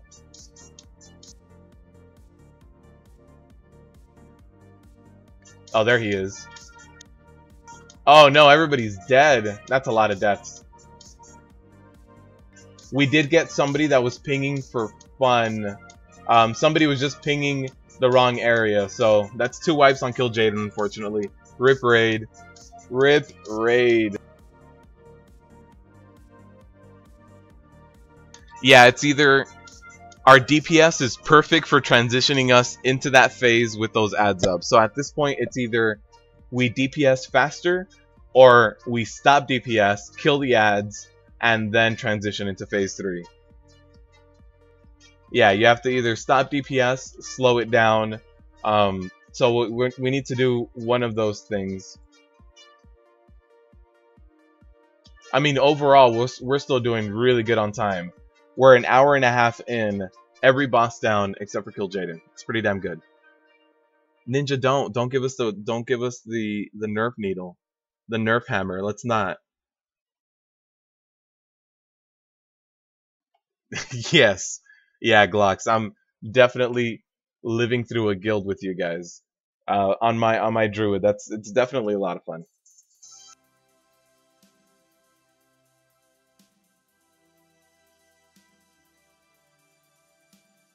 But I don't think Prot Warriors need a nerf. I think we're very good how we are right now. We're not overpowered, but we're not underpowered. That's why when everybody says that, you know, Prot Warriors are at the bottom of their list walking into TOS, I don't get it. I can take Fellclaws just fine.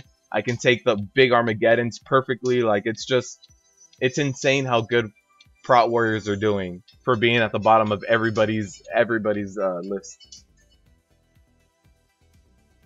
Brittany, this raid is doing a lot better than the large majority of other ones. I don't know if you guys were there. One of the Nighthold raids that I did, it was a Nighthold live stream. I think it was like week 3 or 4 that it was up. I didn't kill a single boss in 3 hours. I remember that. I remember just being like, alright, I'm just going to go ahead and that's it. I wiped on Croesus for like an hour. Every single pug that I ran into just couldn't get even one boss down.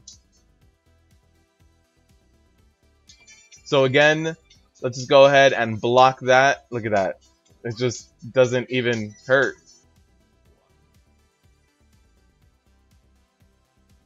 So Fellclaws are going out now. I need to be ready for that taunt.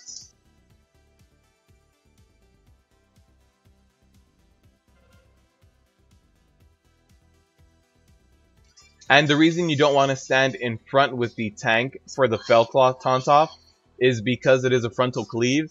And if you get up to 6 stacks, that could be the difference between you surviving and you dying. So you definitely don't want to go above the 5 stacks that you have to. And he might actually hit me one more time. Yeah, he normally hits one more time with Fellclaws on his way out for some reason. So hopefully somebody soaks that. There we go.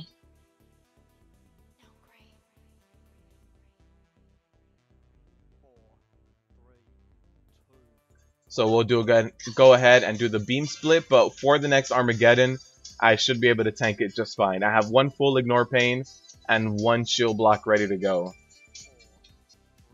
So here's the Armageddon. And I get the debuff. Alright, go ahead and just tank all of that. Thanks, Blizzard. The nerf bat. I know it as a nerf hammer, but nerf bat as well. I had never heard it as a nerf needle, but I don't think anyone likes needles, so I can see that being a very negative thing. Like, get that thing away from me. Don't do that to me.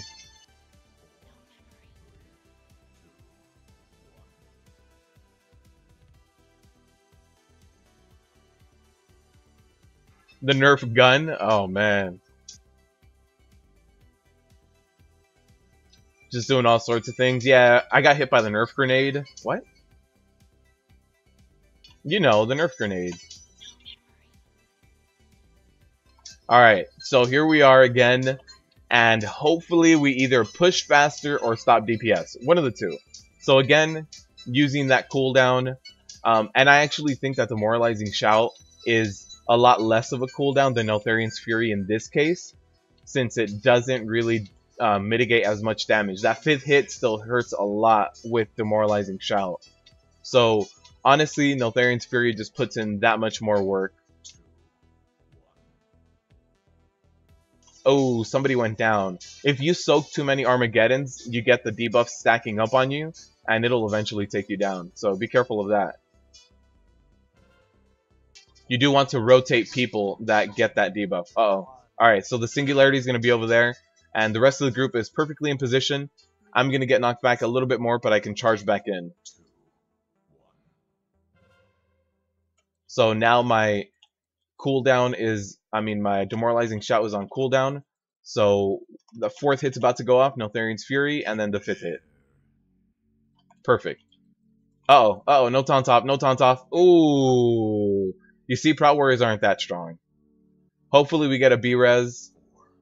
And nobody soaked the Armageddons that time. Well, we had 2 Armageddons go off that time, it seems like. And at this one, we have to stop DPS, handle the ads, and I think this tank is probably going to go down because he has no one to taunt off for him.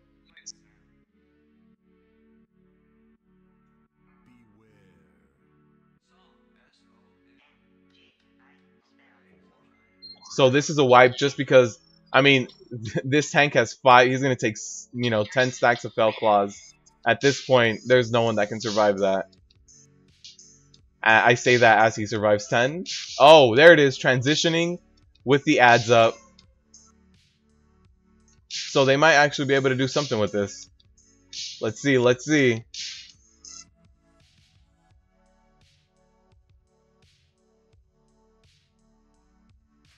Heals don't even work on Demon Hunters? Yeah. Yeah, and I do agree that most tanks are pretty balanced right now, but again, every time I see a Demon Hunter, I don't really see them in raids. I see them in Mythic Pluses. DKs did get a huge buff, absolutely.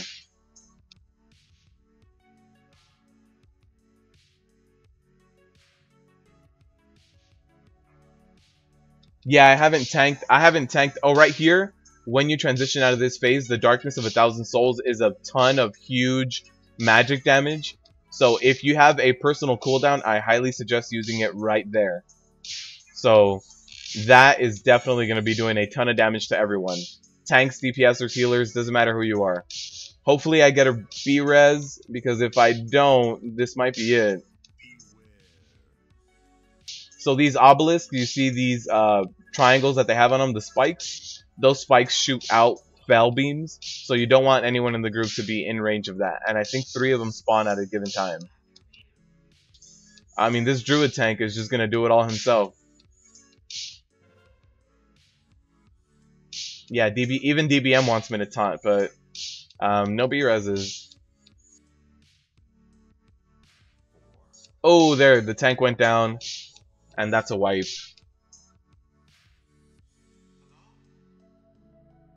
Yeah, bears are definitely God. That was a lot of damage that he took. You get the Illidan buff and then kill the ads? Absolutely, Toast Mama. So, when you get the debuff, you can actually... The fog of war kind of goes away, so you can actually look into the darkness. So you go, get the Illidan debuff, DPS the ads. When your debuff is like around less than 5 seconds, run back, get the debuff again, and then go back in and start killing the ads again. What's up, Epic?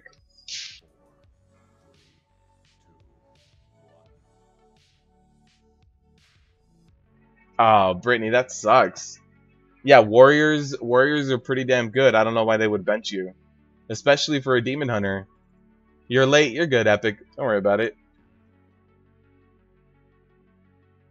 Although, Epic, you missed one of the best pugs I've ever had. We one-shot everything up until Kill Jaden. So we've just been one-shotting all the things.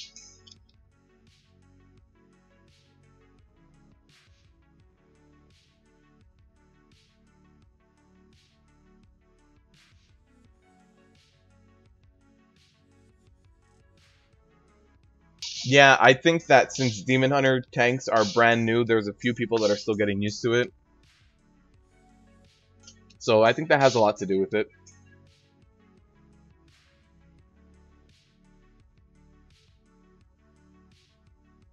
They're unpleasant for healers.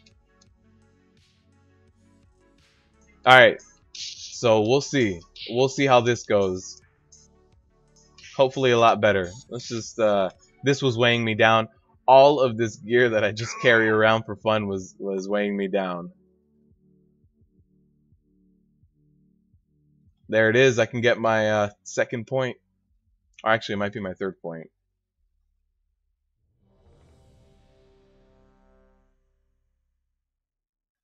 Creations, thank you for the sub. I hope you enjoy the content. I hope you're enjoying the live streams. Calling upon the powers of Broby. Man, Broby's hilarious. Creations, your DPS shouldn't really be what's breaking the group. So if your DPS is between that, it's honestly not too bad. Again, your group shouldn't be wiping because of your DPS. So if you guys can't do it because your tanks aren't DPSing a certain amount, I think it falls a little bit more on the DPSers. If you can't survive like the 5 fell claws or something, then you need to take a look at your gear. But if the DPS is a little low, it falls a little bit more on the DPS, their talents, their gems. Are they using food buffs? Are they using runes? Anything like that, elixirs, flasks. So that kind of falls on them a little bit more.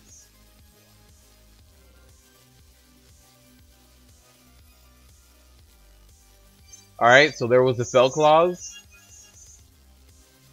I didn't use Demo Shout because I thought we'd push him again, which we did. So I probably can take this Armageddon, but there it is. We have immunity on it, so no need.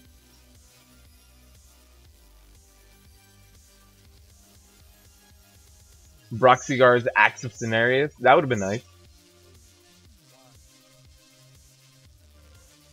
Although you can't, as a prot warrior, we got, one of the scales that was on the Earth Warden. I can't remember the name right now. But yeah, we, getting a scale of one of the better dragons in all of the lore is not too bad. I like that.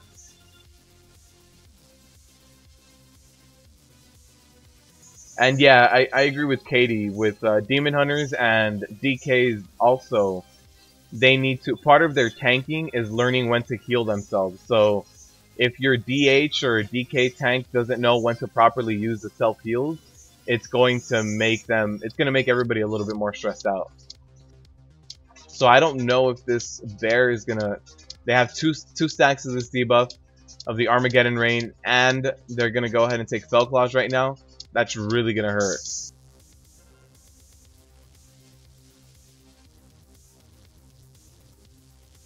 Alright, so we're good. He survived. We're all good.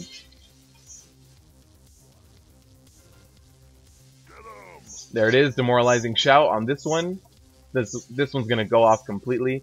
And again, after the third one, just start spamming Shield Slam and Ignore Pain. Just soak up as much damage as you can. And there's a taunt off. Perfect. I don't have anything for the Armageddon, so hopefully someone else jumps in. Gabriel Gauto, thank you for the sub. I appreciate it. Thank you for enjoying the content. So there's Fell Claws going out right now.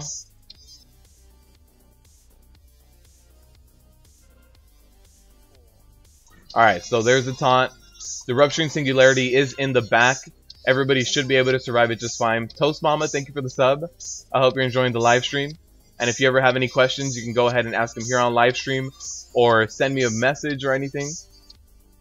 Alright, so again, the first three, right before the fourth one lands, pop Neltharian's Fury, take the fourth one, and take the fifth one, and then we're good. Yeah, and we did move the boss. That was a good call from the other tank. I wasn't able to move the boss myself because we did have that bomb go off. So it's good that now we have a better position. We should stop DPS, get the ads first, and then transition.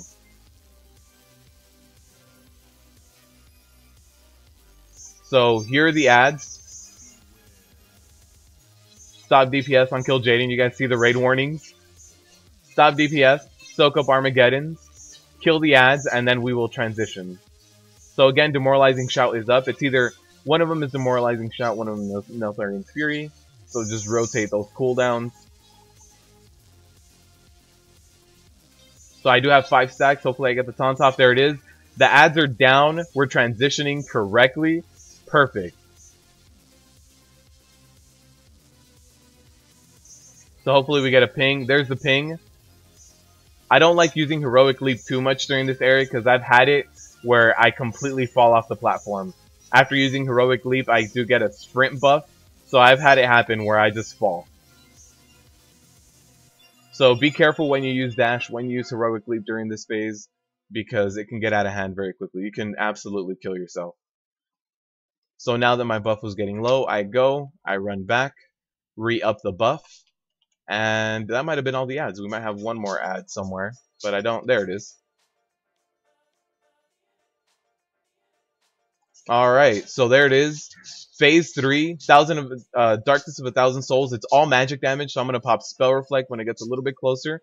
Right here, there's my Spell Reflect. I can absorb all of that damage, and Fell Claws go out immediately.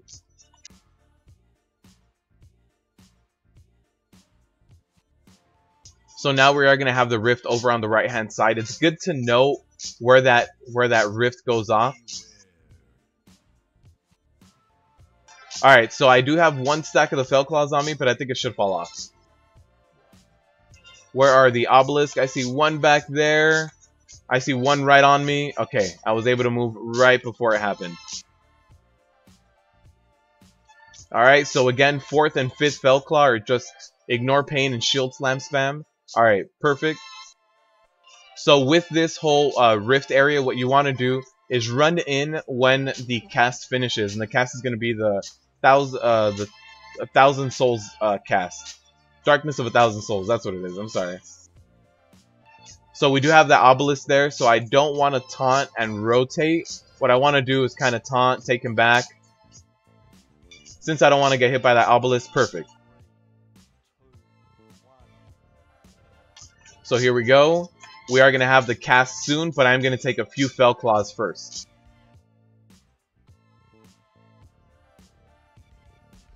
So there it is. I took one Fell Claw. So again, you need to run in when the cast finishes. You don't have to run in before, but right about now, you need this debuff on you, Gravity Squeeze. Once that cast finishes, you can run out. So I can take these Fell Claws, but the other tank did taunt off, which is perfect since he no longer had any of the debuffs. And that's really it. That's all of Phase 3. Run into the rift when the cast finishes, avoid the obelisks, and keep your Fell Claw going. Your Fell Claw taunts. So again, we have those obelisks there, so I'm going to go ahead and just pull them back a little bit. So the Fell Claws only cleave me. And that's it. That's a kill Jaden kill. Perfect. Alright. So that was, honestly, one of the best pugs I've had. That was, what, an hour and 45 minutes? That's insane how fast that was. I don't think I've used my very last coin. Yeah, I did. Okay. So I don't have my very last coin. No loot. All the loot we got today was these pants, which don't have haste on them, so I'm not going to equip them. But oh, I did get to complete my quest. There it is. And this one that was bugged. So I do get a ton of AP. Alright. So now, since we do have extra time, we're going to jump into Mythic Plus. So I know I haven't done Mythic Plus last week and this week, but since this pug went so quickly, we got every boss down. Let's jump into some Mythic Pluses. That was really, really good. Yeah, you can try soloing a +6, what Glock said. But that was a really good group. Honestly, that was one of the better groups I've gotten. Just go ahead and leave the group, repair, and just start jumping into some Mythic Pluses. I can also upgrade another legendary now, which I don't necessarily need to anymore. Do you have to tank at work? Uh-oh. That can get you in trouble. So I don't know if I even did purchase my coins. I did not. So I'll go ahead and purchase my coins now before I forget about it, before I jump into anything heroic or anything like that.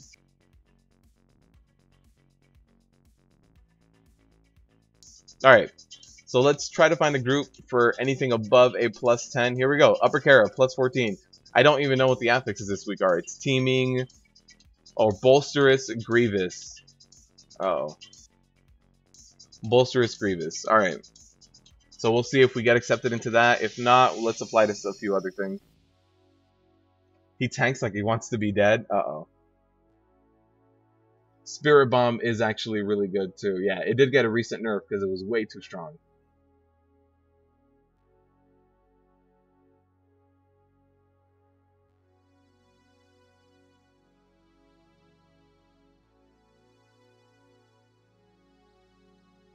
You can tank your boss instead. You can. What's up, Warblade? Welcome. Alright, we got accepted into the plus 14 Kara. We'll see how this goes. This is probably going to be a lot worse than anything we did in Tomb right now, because that Tomb seemed like it was just farm.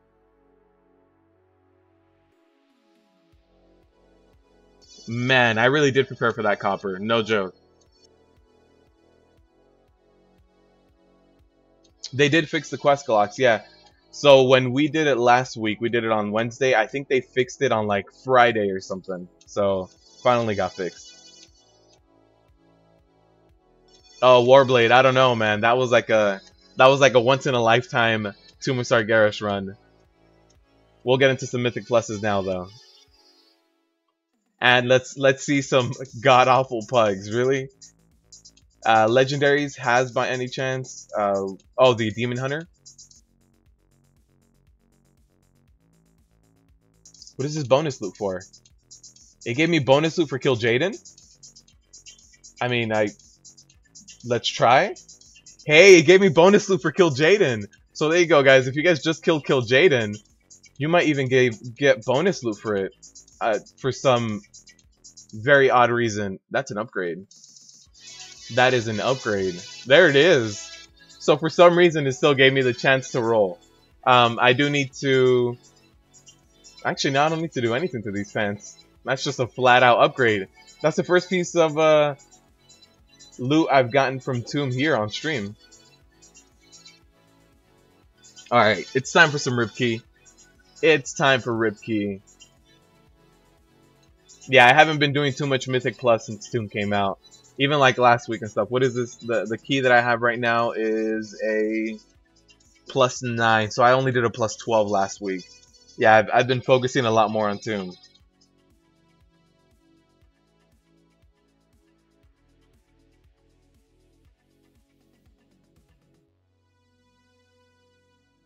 STL, what's up, man? I'm glad you enjoyed that. This is going to be super Ripkey. It's Upper Kara. So I hope that Upper Kara is going to be a little bit more forgiving.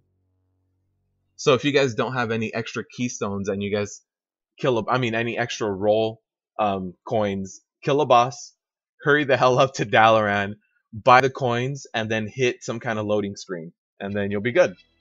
You could just do that. The quest did not give me bonus loot, no. I had run out of coins when I killed Jaden. So I went to Dalaran, bought coins, and then when I hit that loading screen, right after the loading screen, I still had time to roll. For some very odd reason. I don't know why. Ripkey hype. Get those Ripkeys in chat. Oh man. We'll see how it goes.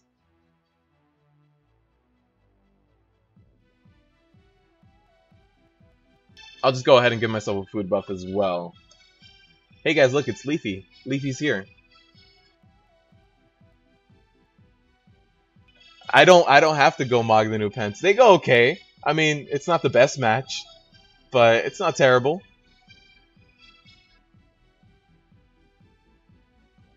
But let's see how my knees look. Yeah, you know what? I'll tell you what, my knees are still on point, Max. Knees, ribs, spine, we're good. All of the key features that I like in my transmogs are good. Knees and ribs.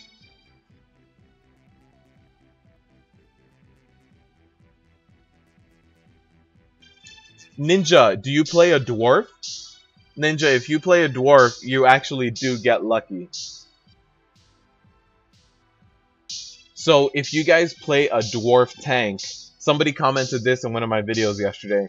If you guys play a dwarf tank, if you're tanking Harjatan, if you get the debuff, you can actually use Stone Skin to get that off. Or Stone... Is it Stone Skin or Stone Form? I forget which one it is. But as a dwarf tank on Harjatan, you can solo tank it a lot faster. I mean, you can solo tank it a lot longer. So you can take 5 or 6 stacks of the debuff, clear them off yourself, and then take another 5 or 6. Yeah, so with Stone Form, you can do a lot better solo tanking on Harjatan. Just like a really weird random tip out there if you guys want to go ahead and maximize your uptime on Harjatan.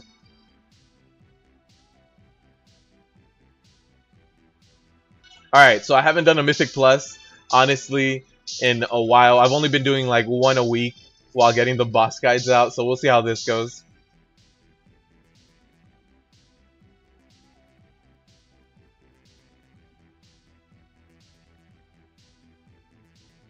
Sandstorm by Darude. Yeah, if you guys are tanking Harjatan and you start playing Sandstorm, you can just solo tank him the whole time.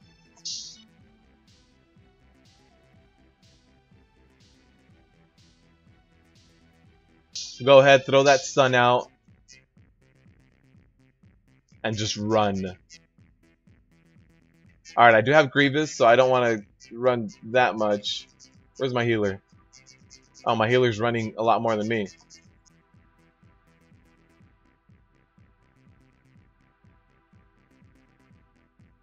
Oh, the healer's a paladin. Got it. I was like, why is the... No. Not the kitty.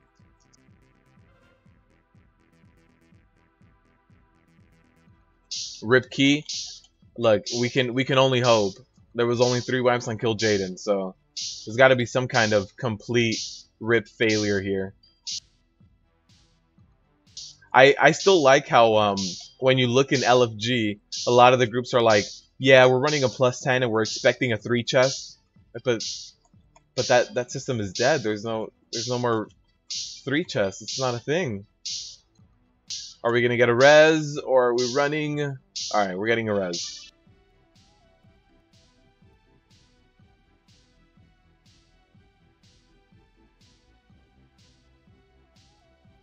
Undead or lazy? I'll transmog it. I'll transmog it. I normally rock a different transmog as well, so I'll switch it on over. I think I have the large majority of the PvP gear, so I can rock the new tier look set, even though I don't have the new tier. So I'll try to go for that. Oh no, somebody's soul.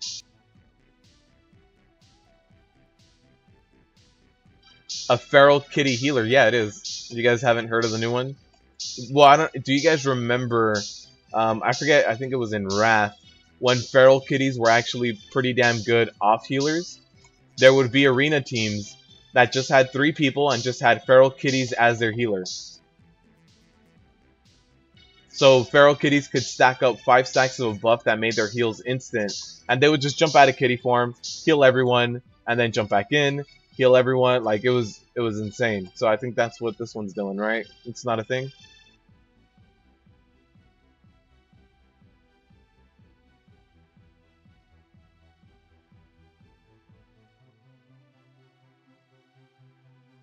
Lazy moving, tanking, and bot. Oh no. I like to think my tanking positioning is pretty good. I don't think I'm that lazy of a tank. I see some tanks that are super lazy. Uh-oh. Alright, never mind. I was gonna pull, but not like this. Not like this. Pog champ. What's up, Demon Hunter man? How you doing?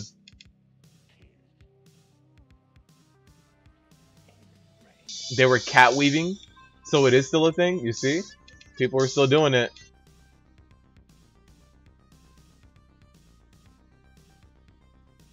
As long as nobody dies, you're good. That's the big thing. It's like I don't care what you do and how you play your class, as long as, you know, people don't die, as long as you could do good deeps, we're good. I'm gonna go ahead and just reset the boss.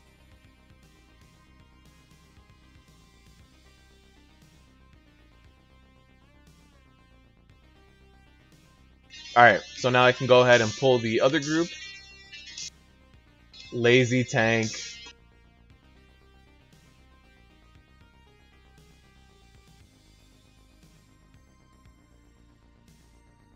Man, you guys really just dig in on the undead the undead warriors, or just undead in general.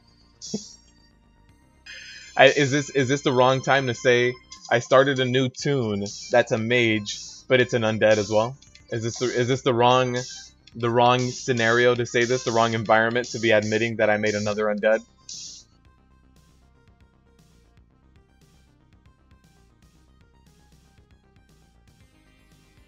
So for a curator, I do like to maximize my space, and that means running into these corners. Also, something that really helps out is DPSing the energy whenever you can, because those ads just get super annoying. And we do have the Shadow Priest, so rotations aren't going to be as strong as it probably can be.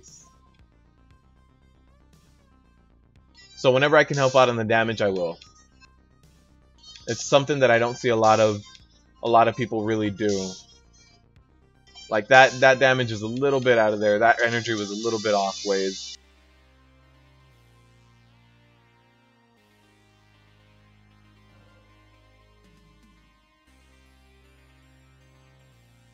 So one thing I do also want to do is plan for this boss to just kind of move around. So I do want to move all the way over here. So that space did get used up a little bit more. Also, if you guys are running with a group and you guys see the space starting to run out, you can go ahead and go to the new area, because the patches of electricity also only land where people are standing. So it's something else to note. People don't like me, they just like my tutorials. Oh no. Why are they in the live stream? Just here for the guides, don't mind me, just passing by. Carry on with this live stream. I liked your guides better when you were a Night Elf Warrior. Alright, so we might... I mean, this might be a wipe. We'll see. We'll see how this goes. We have a few deaths. The ads are still going down in a reasonable amount of time. We got a B-res up. We should be okay.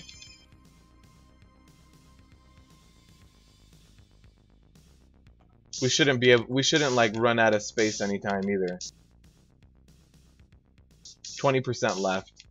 I mean, honestly, this is a lot better than some of the other pugs I'm used to getting. So even this run that's going a little bit sour is still pretty damn good. Uh-oh, no, there it is. Our ranged DPSer just died.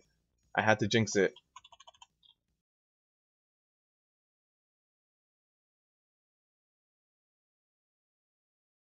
Yeah, I don't know about this one anymore. Once that Shadow Priest went down, not quite sure what's gonna happen. Oh, there it is. There's the wipe. Alright. As long as... You know what? I just thought about it. Upper Karazhan. As long as we can survive Shade of Medivh with the Flame Wreath, that's the big one. Flame Wreath is always with just... I'm terrified of it.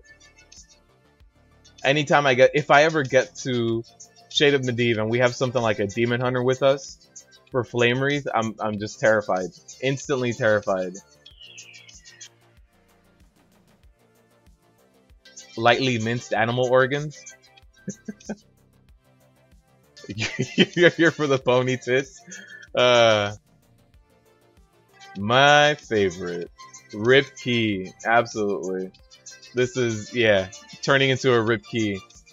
Let's see. We have 25 minutes left. We should be alright. Getting a food buff. I do need to stop talking about how my group is okay. I agree. Alright, so hopefully everybody's ready. Warlock, here we go. That's what's killing my pugs. Anytime I'm like, yeah, hey, this pug is okay, it's like, no, we're not. It's not a phase, Dad. I'm not okay. I'm gonna wipe. Yeah, the big thing about Curator is DPSing the ads as soon as you can, and placement. So since we started off in the middle of the room, this won't be the best placement, but we should be okay. The keyword there being should, as long as our DPS doesn't go down. we should be able to get this boss down the large majority of his health during the evocate phase.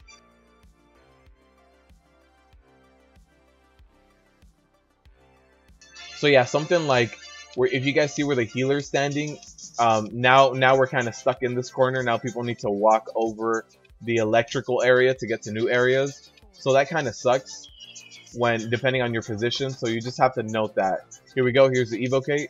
Perfect. No adds up. We get 100% of the DPS. And after this, I will move the boss because we're running out of space here. It's better to move it now than when you're hectic in the middle of trying to DPS the ads and everything.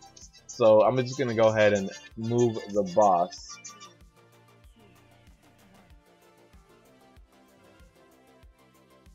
It's a really big movement, but, oh jeez, why?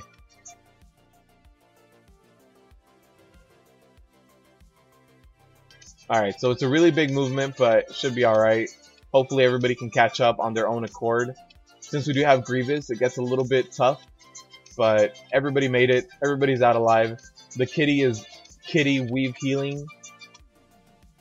Actually, I don't know. I don't know if that's true. I don't want to go ahead and start making up new strategies.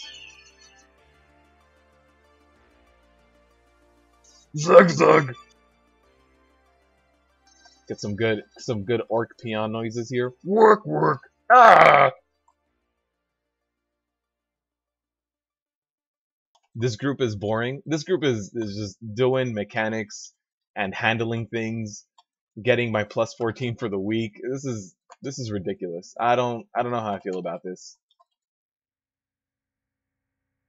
I don't like this non-rip key stuff. So there's the evocate. Boss down. Let's keep running. Up next is Shade, which is Shade is not gonna work out for us. Final boss is worse in Upper Kara than Shade. I don't know, man. Shade is pretty terrible for me. I think it's just personal experience of people and Shade. So hopefully everybody kind of ignores that guy and just walks away.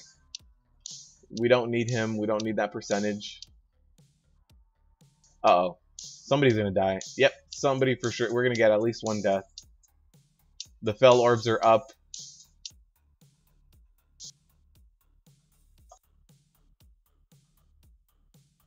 And there it was. So 2 deaths up top. Again, for this little mini boss, when he swaps target, just throw a taunt on him. He resets aggro and just bounces around the room. So as soon as you see him bounce around, just go ahead and throw your taunt out. You guys are already rip-keying me? That's not cool. I mean, this boss is hitting me pretty damn hard too. And my healer's dead, so we'll see how this goes. I don't think I'll make it. I'm gonna be honest here. I don't think I'll make it. Am I getting? Oh, I'm getting heals now. All right, never mind. I'm getting heals. We're good. Also, if you're a healer, don't stay up there. If you stay way back there and this boss jumps onto you, he will start evade bugging. So just jump into the room with everybody else, and it'll be a lot easier. Flame Wreath is most wipe. Yeah. Glocks, I'll see you later, man. Thank you for stopping by.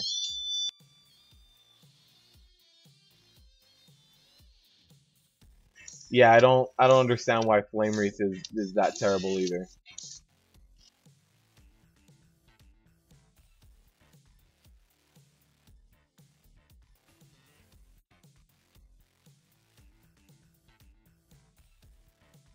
If I don't beat the timer on a key, does a chest have gear in it? It does have gear, but it's less gear. And it still counts towards your weekly. So even if it takes you a lot longer, it still counts towards your weekly. It just has less gear in it. Rip key. Oh no, I'm sorry. Heath, you should we be seeing more wipes? It needs more dead bodies. Alright, so Shade, Marcelo, thanks for the sub. I hope you're enjoying the content. I hope you keep enjoying the content. So as soon as this person's ready, we'll go ahead and jump in. There's the buff. We can jump in. So again here, you can spell reflect the piercing missiles and interrupt one. So use your magic mitigation on the first piercing missiles, and then the second one that comes out, just interrupt him. The piercing missiles do hurt a lot. Thank you, Jade Panda. I'm glad you enjoy the videos.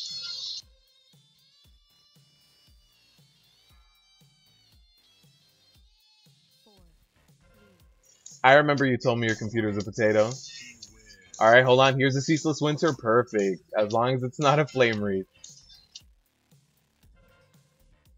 Hey, you got a chocolate potato? That's not too bad. Chocolate potato is better than a regular potato. Although it might seem like a little bit of a lie. We need to break these people out. Here it is. Come on. There we go. Perfect. Yeah, I think a chocolate potato would be a little bit better than a regular one. No, there's a Flame Wreath. There's a Flame Wreath. Alright, alright. Nobody move. At least it went on 2 range. 1 healer and 1 range, so we're good. No big faults there. Oh, still somebody moved out of it. I think it was a healer. Oh man, there's a Flame Wreath death. If you guys wanted to see the wipes.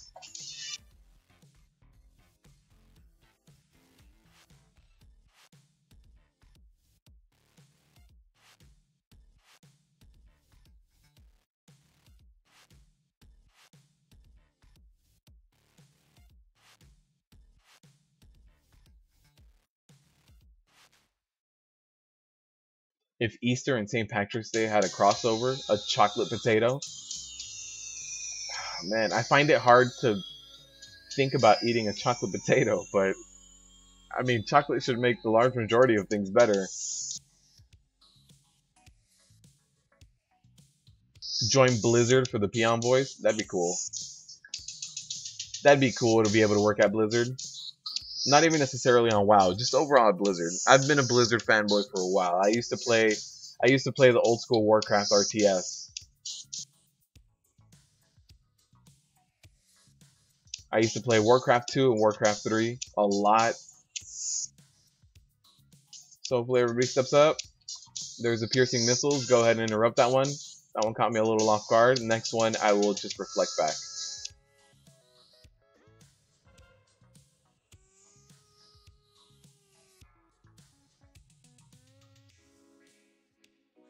There's a second piercing missiles. Just reflect that. Each one hits for over 1 mil. Jeez.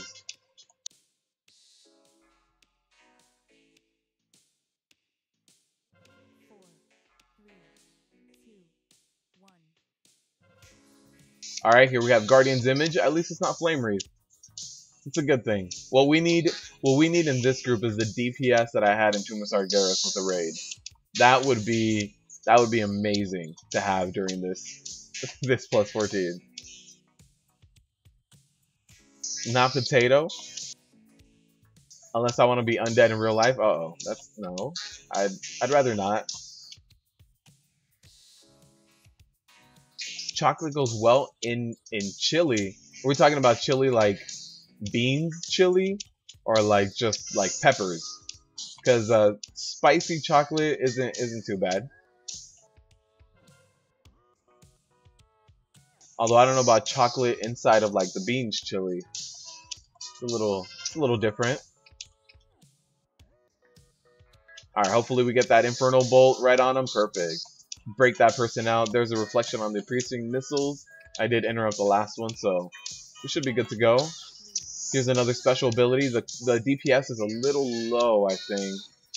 Ceaseless Winter, perfect. Not a Flame Wreath. As long as it's not a Flame Wreath, I'm good.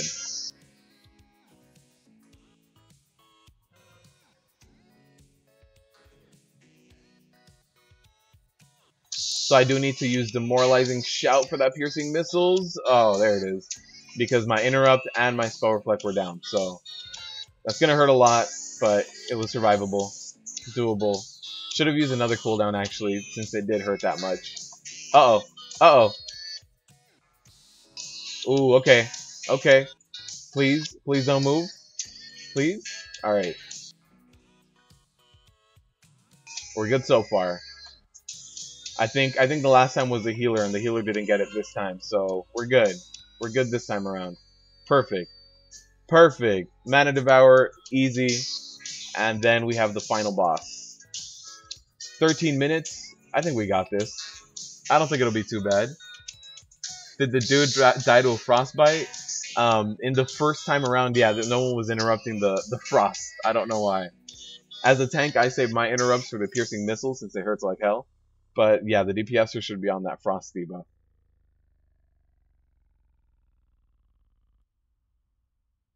You only started on Warcraft 3. Yeah, I started on Warcraft 2, which was a little bit before.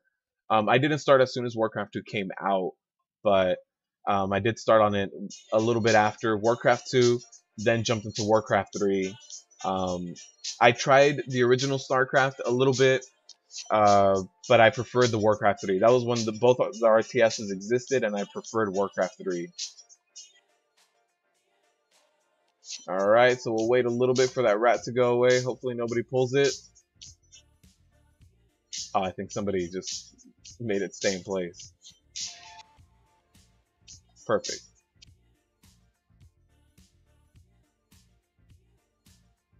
Soup chili with chocolate? Yeah, never heard of that. The final group killer boss? Yeah, we'll see how we do with that killer boss on this plus 14 upper.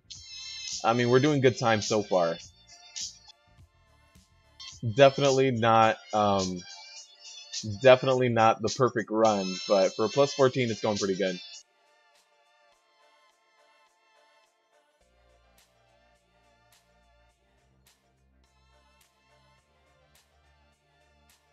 Warcraft 3 was a good RTS, yeah.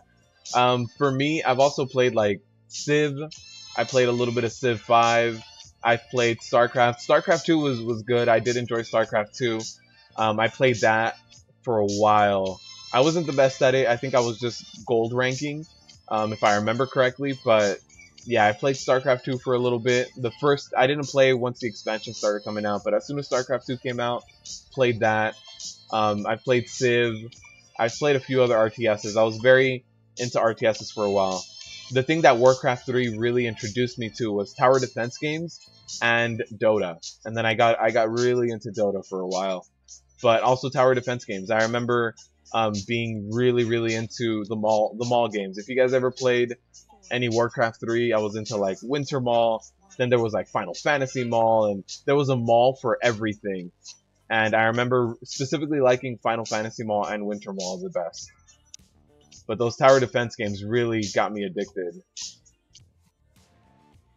I used to play those for hours. Oh no! I took too much of that magic debuff. That's a rip key on me. That rip key is on me for sure. I thought I would have been okay. No, I guess not.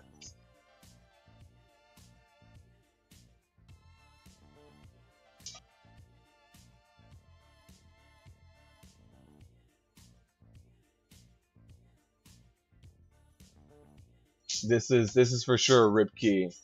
Oh no, the leader says that he wants to stop doing it. The leader said that they're just gonna let it deplete. Oh no, alright. So the leader's dropping. Yep, there it is. Leader dropped. So we'll go ahead and just try to find another group. I honestly, this group didn't feel that bad to me, but I guess to the leader, it was terrible. Shade did go pretty bad. We didn't have enough interrupts, and Flame Wreath got pretty hectic. So I can see why people would get frustrated with it, but for a plus 14, that's all you need for the week. A baby rage? It was a little rage. He put in chat that he was completely done. I said, we still have time, and he said, no, I'm done with this shit show. So, unfortunately. Plus 10 Blackroot Cold. I don't know about this whole Blackroot Cold thing. I mean, I'll queue up for it. We'll see how it goes. But Blackroot Cold is always a little bit more difficult.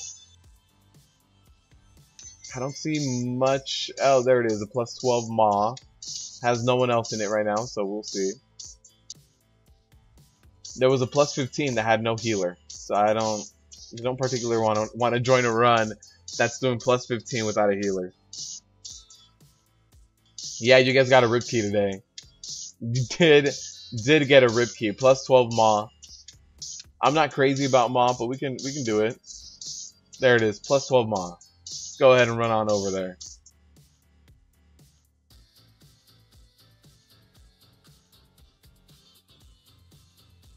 I didn't get into the Black Root Cold, but I would bet that healer didn't cleanse my spiders as well. I honestly would. I completely believe you with that one. The large majority of healers don't do the cleanses.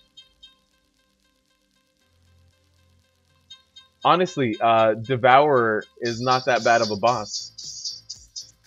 It shouldn't have killed me. That's why I didn't pop a cooldown right before it, but I guess it really did get to me. There was a plus 0 looking for a tank, yeah. There's a lot of plus 0 what are they called? The World Tour. There's a lot of World Tours happening. And Maw of Souls is a lot quicker than Upper Kara. I don't know why, just for me, Maw of Souls, what I don't like about it is once you get into the boat, it just the whole dungeon feels so confined. You're just in this small little boat. I'm just not a crazy fan of it. Oh, I should have transmogged my pants. Look at that. Look all weird. Bones popping out. Jeez. Yeah, but Maw is definitely quicker, so we'll do that. But I have been seeing a lot of those World Tour groups happening a lot more recently. The background music, the particular one that's on right now is this. Let me look.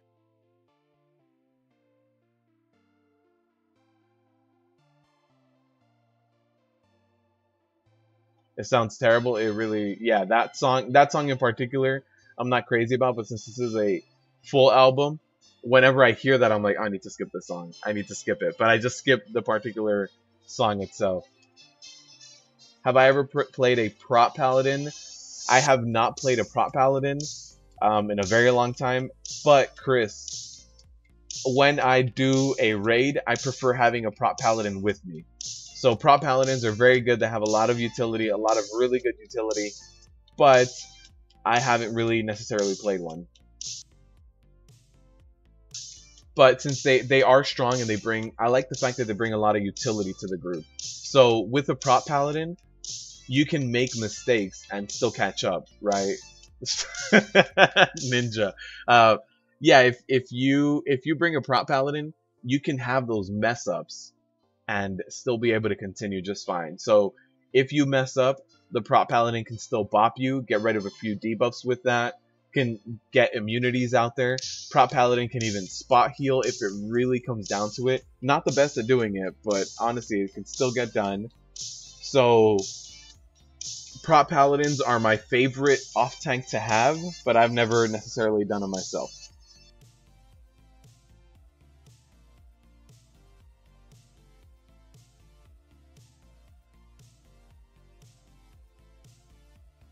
That's a druid. A druid does offer utility as well. They can have spot heals with you as well, but I do like the bop. I think bop is something that only paladins bring, and it really does add that extra dimension, especially as tanks. When you're doing these boss fights, when you get a tank debuff, you have to do the taunt off. If you mess up, the paladin can work around it with a bop. So I think from a tank to another tank, I think having that bop really does help out. Although DKs with their mass death grip is really nice, but in raids you don't necessarily need it.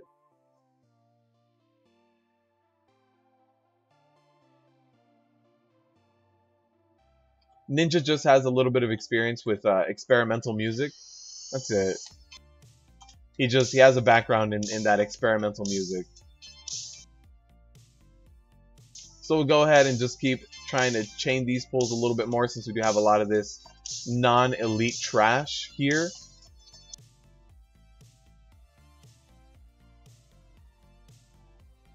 And those debuffs do hurt a ton, so you do have to be careful of that as a tank. When all those debuffs do go out, you do want to just kind of be weary of it.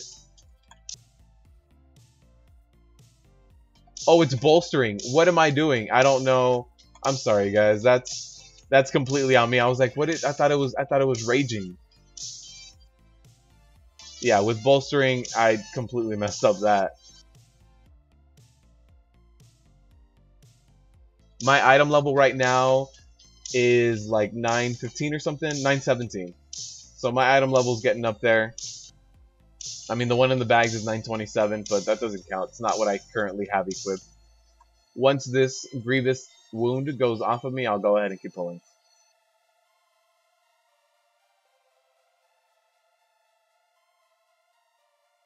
I really am, Brittany. I'm sorry.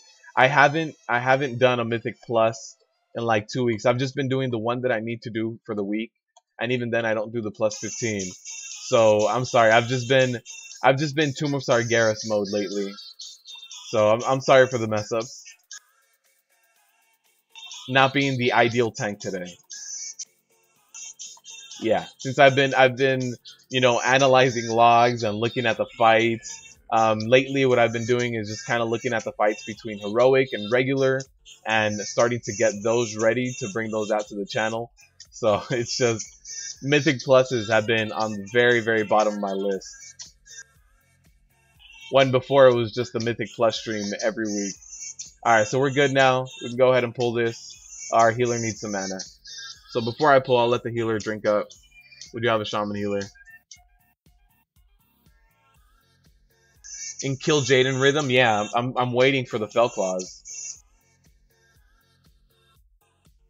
Waiting for the Fell Claws, and I'm like, yeah, I can just go ahead and pop Niltharyon's Fury.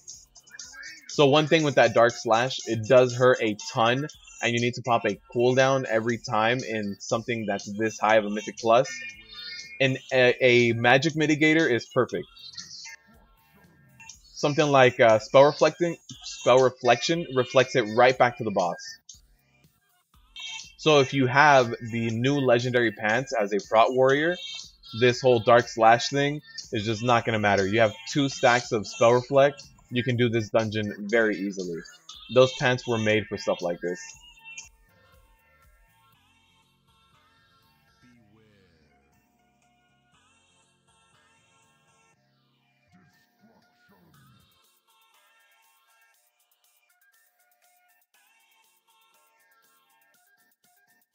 Alright, perfect.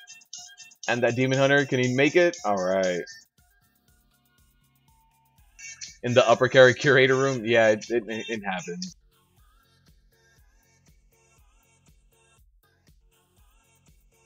Alright, so we can go ahead and just tank these guys right around here. They do knock back with that barrel, so I don't want to get knocked into any other group.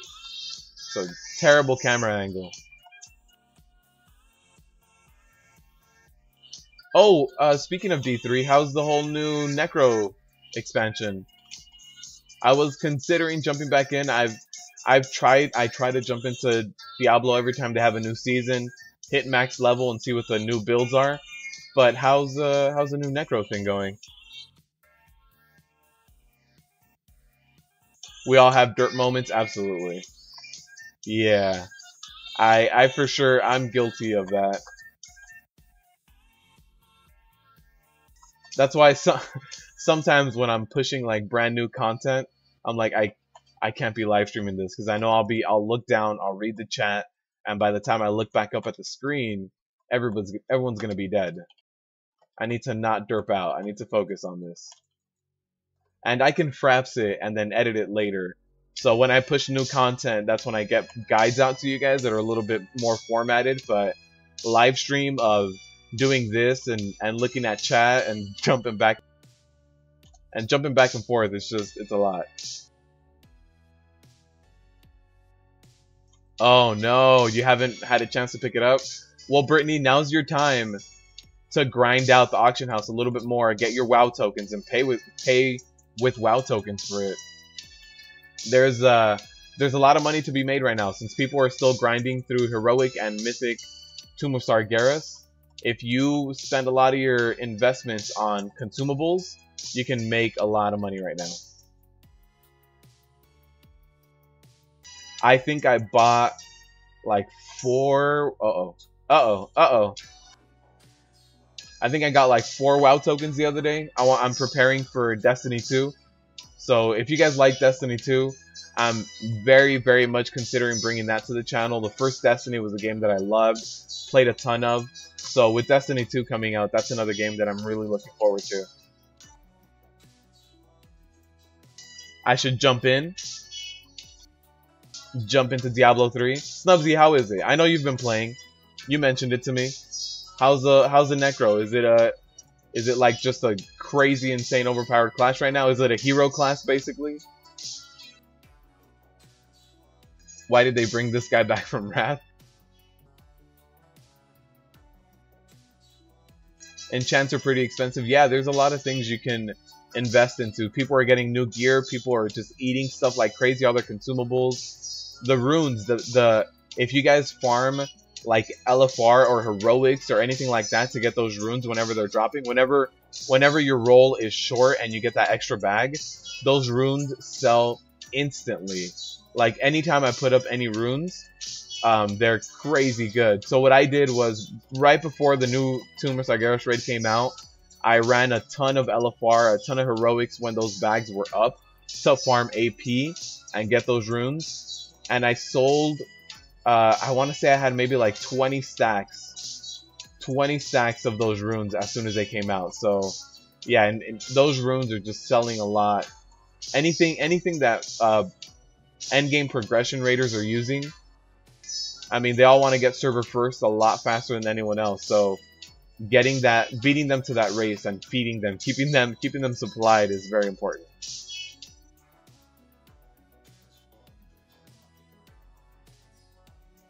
So we do want to DPS a lot of these ads as soon as they come out, especially the ones that are split up. They do a ton of damage. Alright, perfect. I don't want to go too crazy pulling this area since we do have that bolstering and the healers.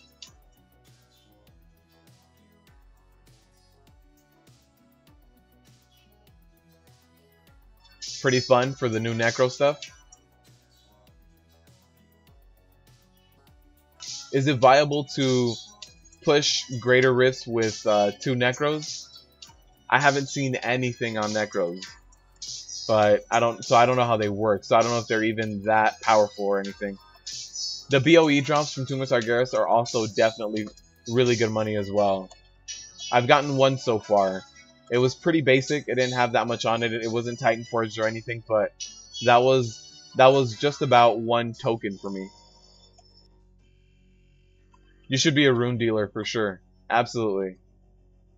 You have to work on your raspy voice though. Buy a trench coat, put all of the runes up against the trench coat, and then just go, "Hey kid, you want some runes? I got you." You just need that. You need that old school voice, old school raspy voice. You're torn between Destiny 2 and WoW. I feel you. I'm gonna play a lot of Destiny 2. When the first Destiny came out, I was heavily into it. Although I did play it on console, but this one I plan on doing PC and just gaming on here. So you guys will be seeing that. I think that comes out in September. So you guys can fully expect some Destiny 2 content.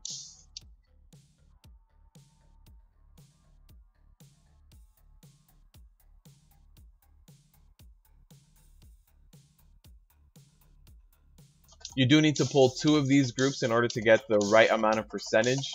So I'll just go ahead and pull these guys. I saw one of the heals going off in the back, so that's not going to happen. Let's go ahead and just throw out that AoE stun.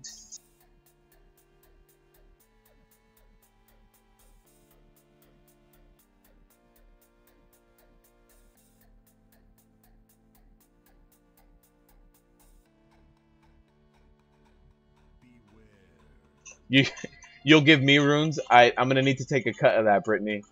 If you're gonna get the runes for me and I'm gonna be the one selling them, I'm gonna be the one putting myself out in danger.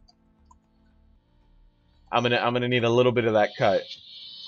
I know the auction house already takes 10%, but I'm gonna need a little bit for myself as well.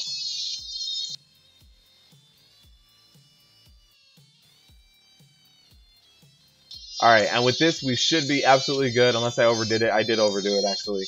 94%. So we should be completely fine. Oh, herbalism was... Katie, did you do herbalism when the expansion first came out? Because when Legion first dropped, herbalism was insane. It was insane how much money you can make being an herbalist. I mean, the joke was that spider mount that cost like, what, 4 mil or whatever, that spider mount was just an herbalist mount. It was like, yeah, that's... If you're an herbalist, you're gonna get that mount. But yeah, herbalism was insane when everything first came out. But there's ways of making money on every profession. It's just not necessarily all current. Like on this guy, I'm a blacksmith. Something that you guys should be doing if you have a crafting profession is just crafting that legendary that you get when the Nether Destructor is up, I think. So that free legendary is just, it's almost like 1 guaranteed WoW token. Almost. It's a little bit less, but honestly, it's free. You just do stuff that you would normally do. You just do mythic pluses. You just have to do a few particular ones, and you can do LFR TOV, grind that out, get some free gold. I haven't actually paid real money for WoW subscription since the expansion dropped, so you guys can for sure keep it going just free. I thought it was 10%. I could be wrong.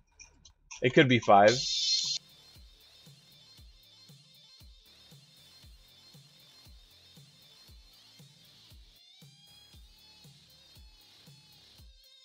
Oh, that shaman took that hit to the face. So let's see Helia wind up.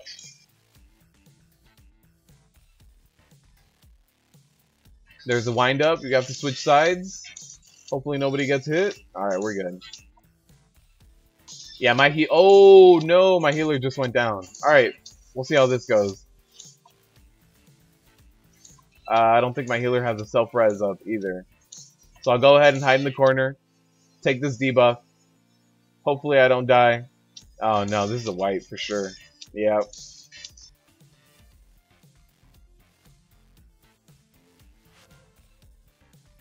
So we're gonna have to do this again. And we should be okay. The healer just took both of the Helia debuffs. And that's really what wiped us, so we should be fine this time around. That's for sure how I buy my tokens too, yeah, for sure. It's not bad at all. Rip key. Yeah. No more 3 chests. The 3 chest dream is over. You joined right when Nighthold released? Yeah, I don't... Oh, you quit at the end of WoD. I quit in the beginning of WoD. I played WoD for about 3 months. And then right after those 3 months, it was just like, I'm done with this. I did a lot of those Facebook missions, and then I was like, I'm over this. Alright, let's make it happen. So one thing you can do as well is stand right in the middle of this. You'll still have aggro on the Destructor, and you will actually... Oh man, what the hell is going on? I'm not getting any heals. So you'll still have aggro on both of them, and you can get a nice cleave going as well. So there's the barrage over on the right. I'm still taking a ton of damage for some odd reason.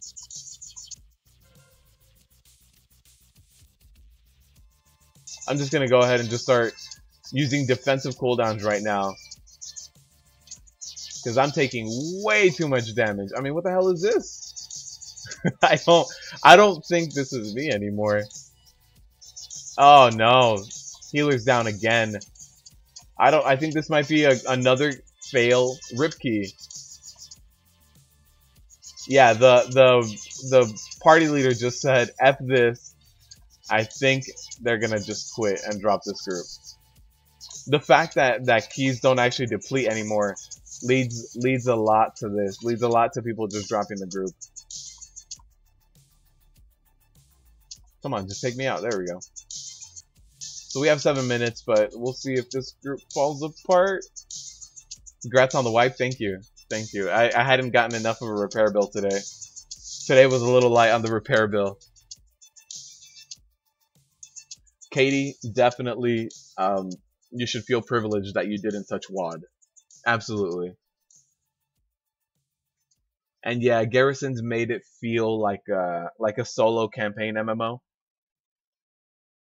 Like player housing sounds amazing in concept, but I've never been able to think of a way where player housing would actually be beneficial. Like it sounds cool, you want to have your own house, absolutely. But then you think about it and it's like any implementation of this is just going to be very solitary. It's either going to be very solitary or no one's going to go to their houses because it'll just be off in the middle of nowhere. And the first people that start playing are going to get the best real estate. So it's you run into those two problems. I hope nobody runs over there. Alright, we're good.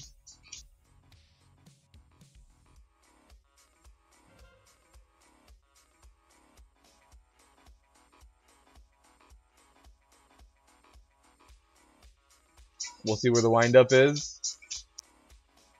There's the windup. I will have to run away from this side. There it is. Oh no, the stun. Oh no, the stun. That was all me. That was all me. That's a rip key blamed completely on me. No B-reses either. This group has no B-reses. WoW, yeah, I don't think WoW needs player housing, for sure. This is my payment for nearly one-shotting TOS, yeah. Getting really rusty on these mythic pluses. I think this group is done. The raid leader keeps yelling. Or not the raid leader, the party leader.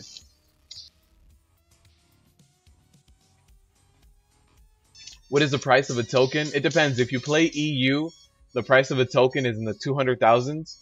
And if you play in US, the price of a token is like 126k, I think, last time I checked. So depends on your area. EU, it's almost twice as expensive. That is like 3 times now, absolutely. Yeah, it's I'm very sorry that I'm failing this much today. Oh, okay, you've joined right before Nighthold. Yeah, you know what? And you didn't miss a lot with Emerald Nightmare.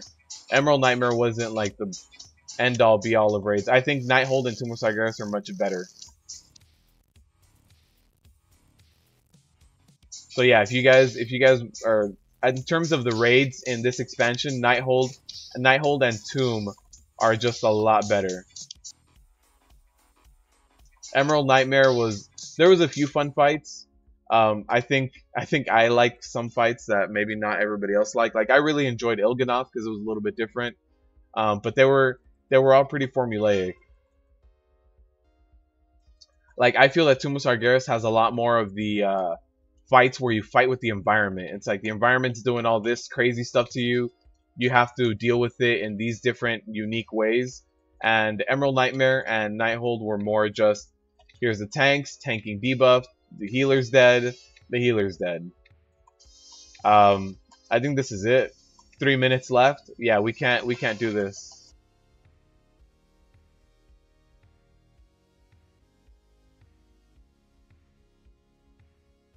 Yep, there it is. No heals.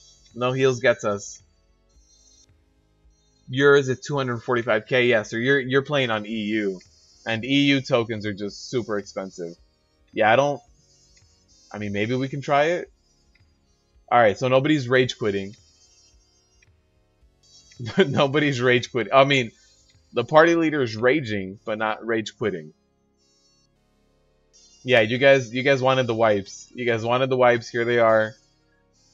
I remember there's always that one run. So every live stream there's always a one run where just someone dies. I remember there was one time I did a cathedral, and for some reason the mage died. Like at the beginning of every pull, the mage would just like flop over.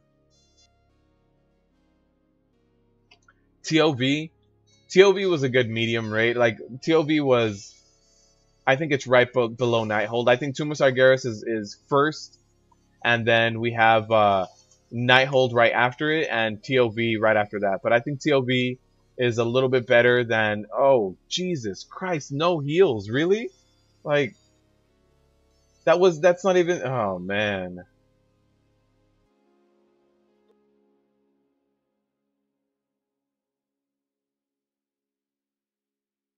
Alright, so this is for sure a rip key. This dungeon is done. This is over. I think at this point, 1 minute, people were probably just gonna drop. There it is. People just started dropping. You guys wanted the rip keys. You guys wanted the rip keys. Here they are.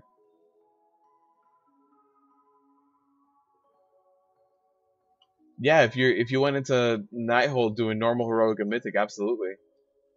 Absolutely, you came a long way. Yeah, oh, Brittany was there. Yeah, that mage had for sure twice the deaths of everyone else. Like, we ran the timer.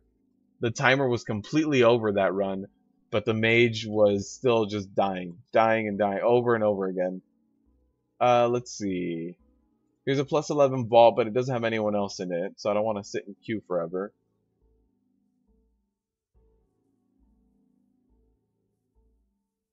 I don't see much else. Might be one of those weeks where there's just not much Mythic Plus going on. A lot of people don't like Grievous. I know that for a fact. +12, it's empty. Yeah, there's not a whole lot going on. +10 court. Let's sign up. It only has 2 people in it though. +12 hall. Nobody's gonna join that. We'll see how this goes.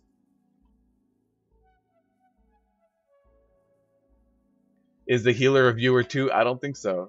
I don't think that healer is a viewer.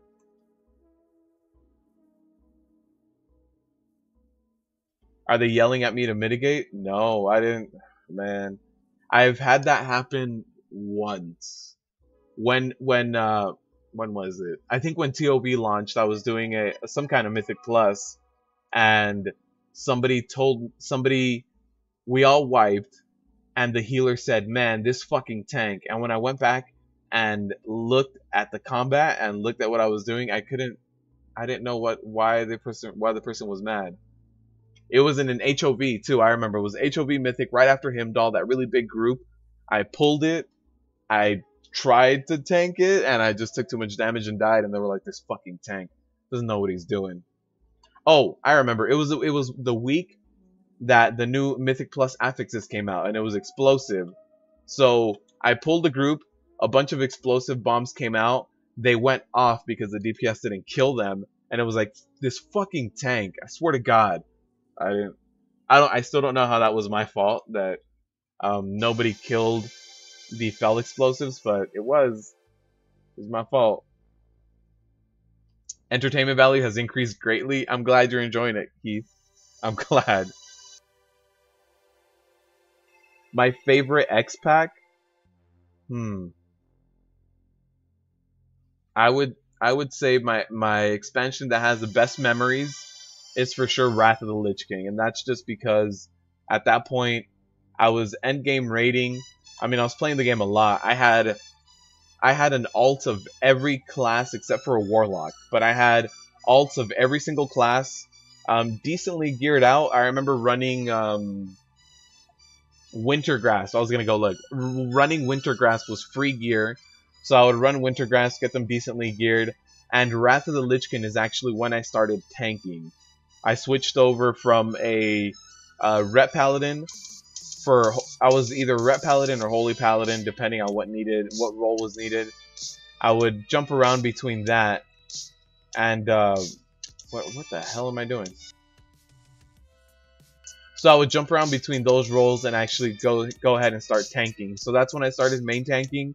Ulduar and ICC were 2 amazing raids. Like, for sure, those 2 raids were like top notch for me. So favorite X pack, Wrath. Follow that up with Burning Crusade, and then Vanilla right under it. And I would say Mop I played not that much, but I would say Cataclysm was probably a little bit better than Mop for me personally, because heroics were really difficult in Cataclysm. So I enjoyed that. I enjoyed the 5-man content needing you needed to CC, you needed to snare things, you needed to just not run in there with brute force. Like, you couldn't survive it. So I enjoyed that. So probably Cataclysm Mop and then WAD right underneath it. Legion falls in between BC and Vanilla for me. It's up there. I'd say number 3. You were making a rogue die? Really? It's because it's your fault as a tank when a DPSer dies and forgets to jump out of shit. My favorite is when you tank Himdall and everybody dies and they're like, fucking tank, and it's like, why is that my fault? I move the boss whenever I can, but you should also be watching these Storm Drakes. They can one-shot you.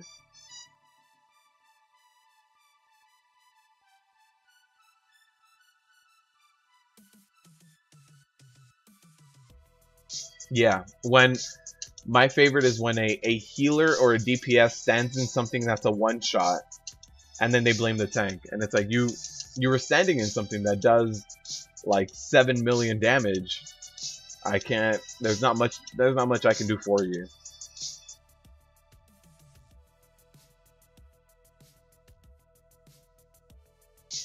Yeah, Necrotic Week can bring out the worst in people too. Necrotic is definitely one of those affixes that's terrible.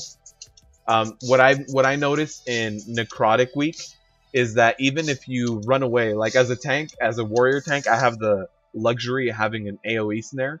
So I throw out a snare and run away, but nobody helps me maintain the snares. Nobody ever helps me like throw another AoE snare when there might be like a rogue in the group or something else. Not a lot of people help out with the additional snares to keep kiting. So that's something I noticed in Necrotic that would really help out is if DPS started helping with the snares. Philippe, thank you for joining. Thank you for subscribing. I hope you enjoy the content. I control the lightning? Yeah.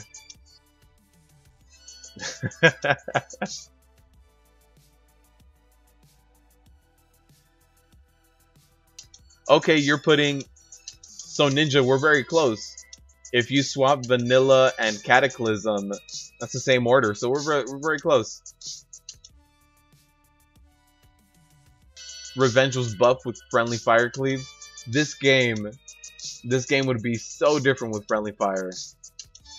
It would just be... I feel like tanks would have to be super tanky to be able to take all that damage. Yeah, let's just go ahead and drop that idea. I don't want to give Blizzard any ideas. New Mythic Plus affix, Friendly Fire. Let's not give Blizzard ideas. Because I imagine Blizzard would be like, we have a brand new Mythic Plus affix for you guys. Now, every single time you do AoE damage, the AoE can splash Friendly Fire too. Single target can't, but splash damage can. AoEs and cleaves. So you have to take down, go do a Mythic Plus with only single target spells.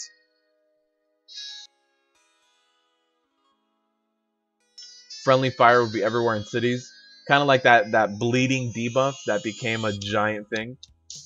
Oh, also, Ninja, since you asked me about the expansions, Ninja, what is your favorite expansion launch event? Like for Legion, we had the whole invasions. For Wrath, we had the whole zombie thing.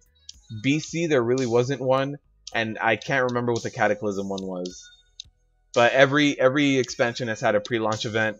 I think the WAD one or something, there was one where we got added missions of like the troll areas, and there was like those extra missions. So which pre-expansion launch event would you say was the best one? What's up, Pac-Man? Aw, man. My boy Pac-Man. Max, you're rating Legion as #1. Wow.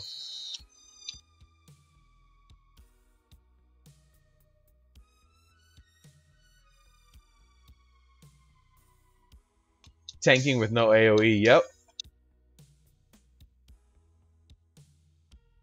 For April Fools, hey, that might not be a bad idea. But then, you know, everybody would complain that for one day they weren't able to play the game.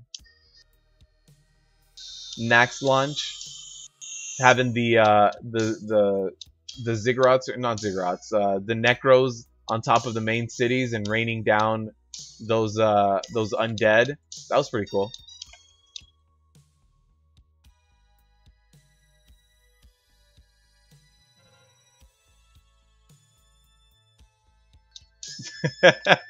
Yeah, Brittany's just been all alone, just polishing the band hammer this whole time, having no one to swing it at.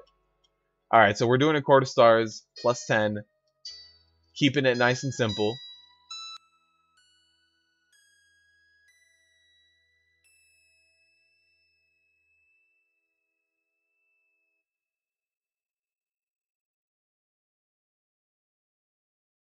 Alright, here we go. Uh-oh, gotta pull him.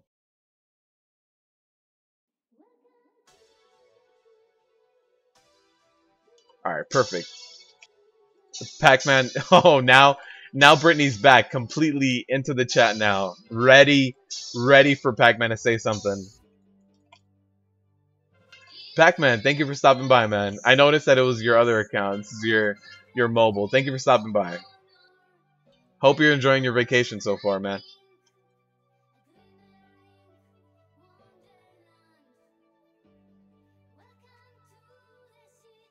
Alright, so let's keep going with this. Let's disable these pylons.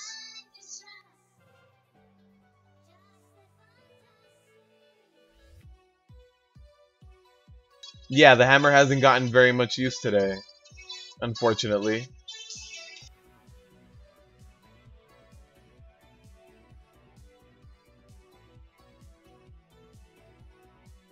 Alright, just DPS that sentry down first. That sentry cannot go anywhere. Very important that that sentry dies immediately. Yeah, my favorite one was for sure the Wrath of the Lich King one. And I think the reason I really liked it was because it broke so many things that not even Blizzard knew about. Like, you could join raids with Horde and Alliance. Uh-oh. What? Oh, man. So with that launch event, you could join people with Alliance and Horde. You could talk to them. You could trade with them at one point. So the fact that the launch event, like, they wanted it to be broken, right? They wanted everything to just kind of seem like this whole plague was just taking over, and they wanted things to be broken. But the fact that the game broke a lot further than they even ever wanted it to was just that much better to me. Like, just this game, you designed the game to be broken, but it actually went on its own course and broke a lot more than you would have liked it to.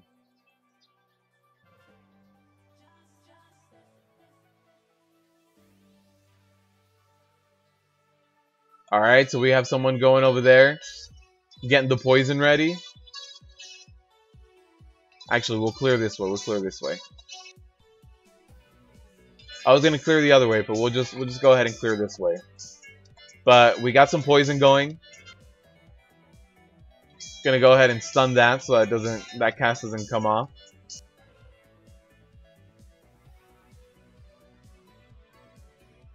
The part with mixed fractions. Was I don't think I was talking math. I can though.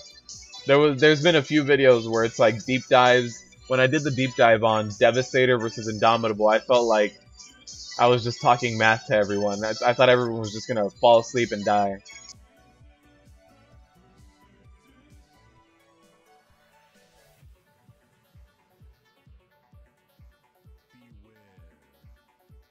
Oh, the bot is off. I'm sorry. I'll turn it on right now.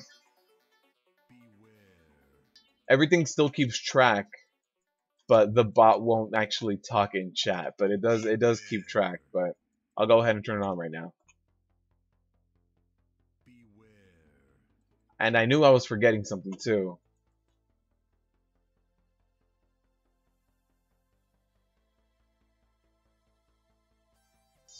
And Pac-Man is using 2 accounts. That's why he keeps his mobile account separate too, so he can add up to things on a separate account.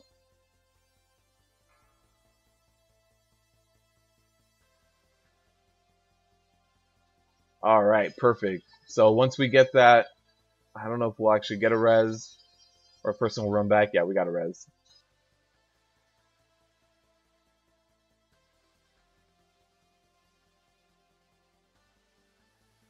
So let me get that bot up right now that we have a very simple trash pull. You don't gamble your coins away? Yeah. All that gambling last time was a little intense. I forgot to keep the druid alive. Ah, my bad. You know, I forgot to use my active mitigation on the druid. Like, just, druid, hold this shield for me. Here you go. My favorite raid, ninja, would be very close between ICC and Old War. Honestly, those two to me were just amazing. Probably ICC, honestly. Oh wait, where the hell did I go? Whoops, go down, not up. Probably ICC, to be honest. Killing Arthas was something that, as someone who played the RTS, like Old School Warcraft 3, killing Arthas was just such a big moment.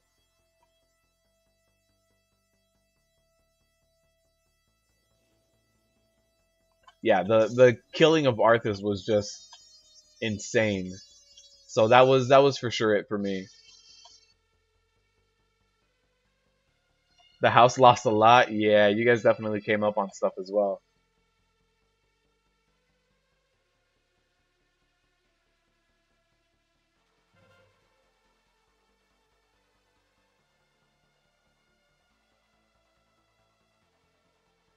Since he gets banned so often, I don't think Pac-Man doesn't get banned that often, but he definitely asks for it a lot.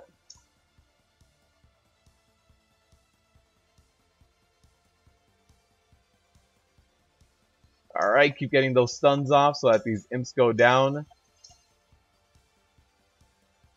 Alright, we're good. This shouldn't...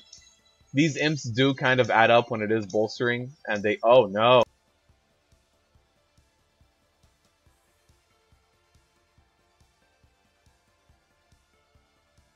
Go ahead and pull these guys back a little bit.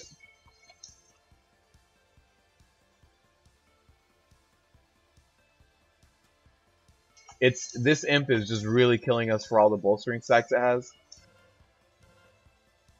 So really what I want to do is try to keep it in that. Perfect. Alright. Should be okay now. It's a big pull that unfortunately we walked into.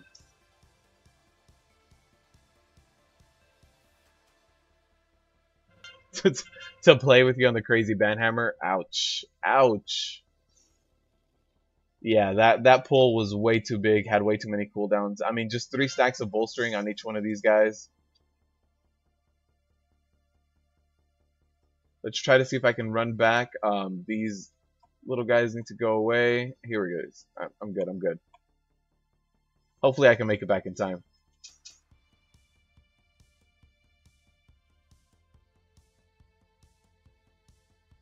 Alright, perfect.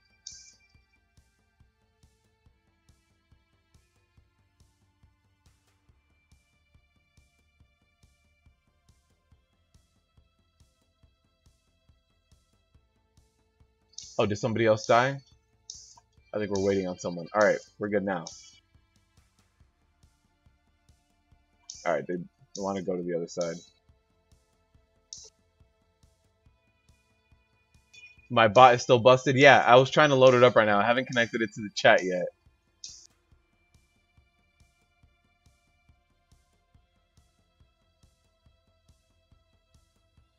Alright, once I get some good... Uh-oh. Uh-oh. Nope. Nope, nope, nope, nope, nope. Keep those imps in here. Keep those imps silenced. Stuns are still going off. Get another stun.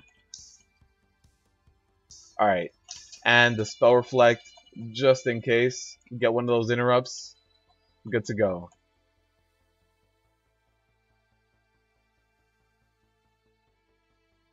Alright, the bot should be up now if you guys want to go ahead and run that or test that out. Yeah, the bot should be up now. Rip City. My horse has boogers on its feet. It's my brand new mount. It's my brand new mount. That's what I'm trying to use now. Alright, so here it is. We'll get the first little mini boss here.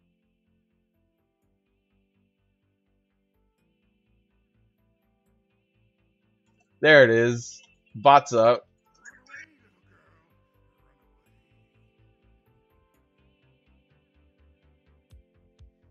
Impersonating an elitist, yeah. Vanilla was fun. My favorite part of vanilla was the fact that you could multi-spec. Basically, you could just get. Oh, they want the rogue to do this. Okay, perfect. So, yeah, I'm sorry. I'm trying to read this chat and that chat. My favorite part of vanilla was for sure the fact that you could multi-spec. You could do a few points here, a few points there, and you can make your own hybrid specs. So for sure, my favorite part of vanilla was the hybrid specs, but it's not something you miss that much because the specs are a lot more fluid now. Like when you're a tank, you don't have to pick up. Why is there a shield specialization on arms? Like, why do I want to pick up more stamina by going to arms? I have to. I wish I didn't, but I have to. So I kind of miss the hybrid specs because you could kind of do some fun things for solo content, but it definitely wasn't for endgame. Endgame was pretty straightforward. Pretty straightforward.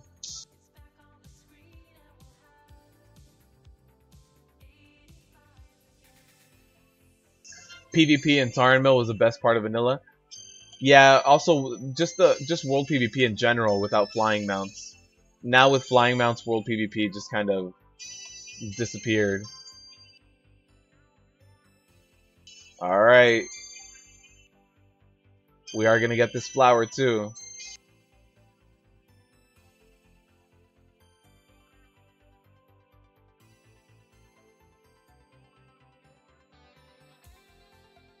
And yeah, hybrid specs for sure were one of the highlights in vanilla.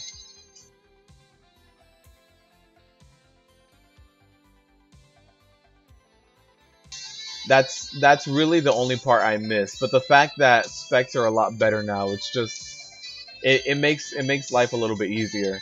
Like back then, there was hit rating and parries and defense stats. You needed to have a certain amount of defense so that you could actually get you could be uncrittable. There was a lot of these things that now are just kind of built in. Like I remember having to get my defense rating up and just worrying about it. And when you looked at upgrades, it was like, all right, I need to get an enchant of this, that, or the other. It's a little bit more straightforward, and I do enjoy it a little bit more now.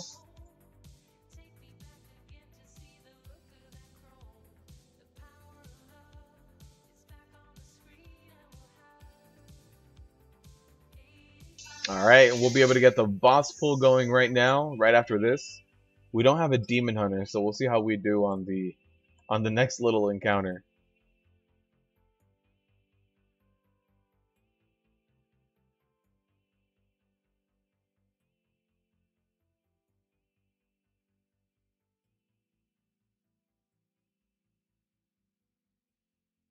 Oh man, you guys are gambling your lives away right now. Are they adding each other to Blizz?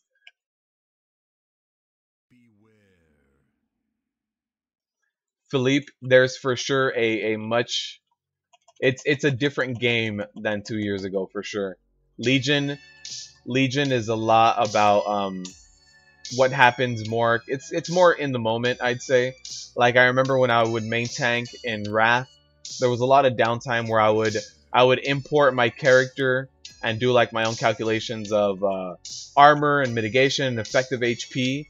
And now it's a lot more about looking at logs and reacting a certain way. It's like, okay, in order for me to survive this, I need to do this, this, that, or that.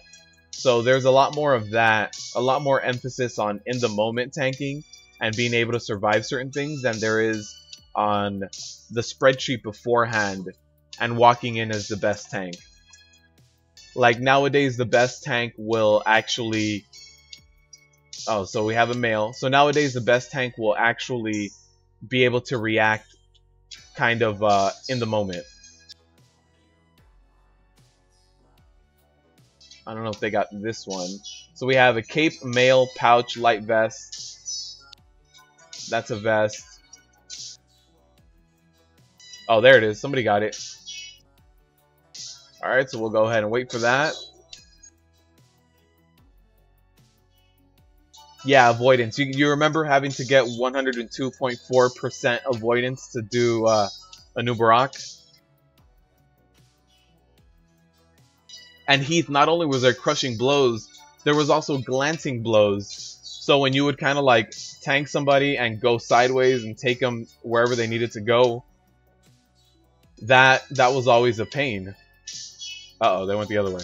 That was always a pain. It was always just kind of like, I need to be able to get good hits. These glancing blows are not gonna work out.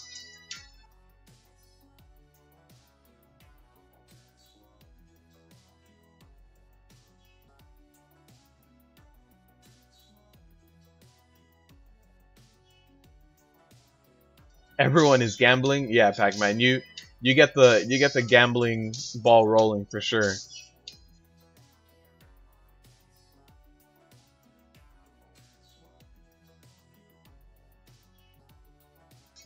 Ninja, you're talking about the Oculus, and I hated that dungeon. In fact, I didn't even like doing Malagos. Malagos was pretty damn easy to do as well, but the fact that the mounted combat was the most difficult part. But the boss himself, there was nothing particularly difficult. The difficult part was trying to like jump over all these weird... Oh, did somebody get the key? I mean, I hope so. Nope, not yet. Let me get the keys.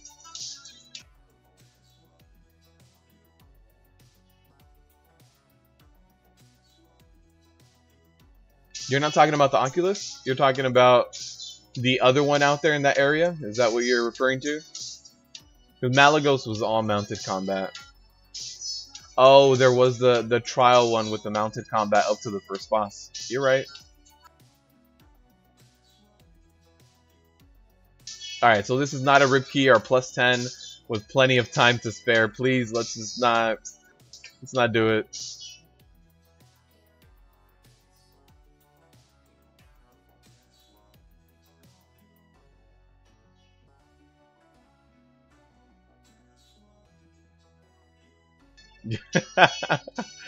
Man, Brittany's been sitting on that banhammer all day today.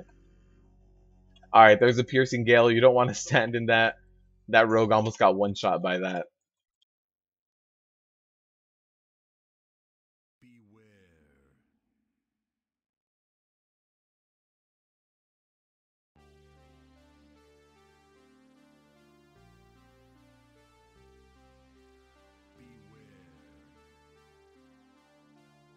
Yeah, that piercing gale can be a little bit difficult to see, but you should be able to take a look at it. I need to move him out. He needs to get out. Come over here.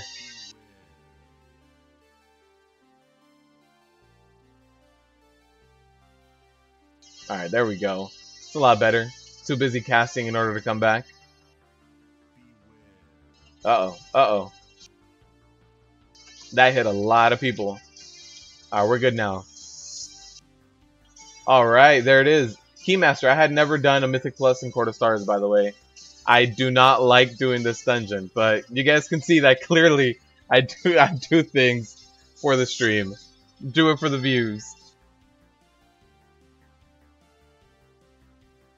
All about the self-banning ways. Yeah, I take a look at the replay sometimes and see that Pac-Man asks for it.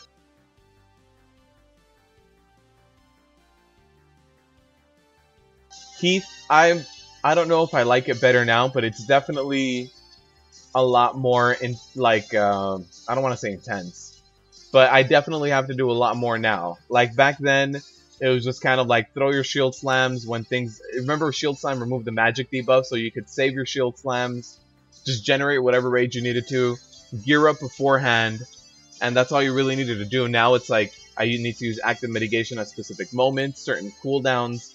Yeah, but now it's a lot more active, a lot more reactive rather than back then. 50 views on that.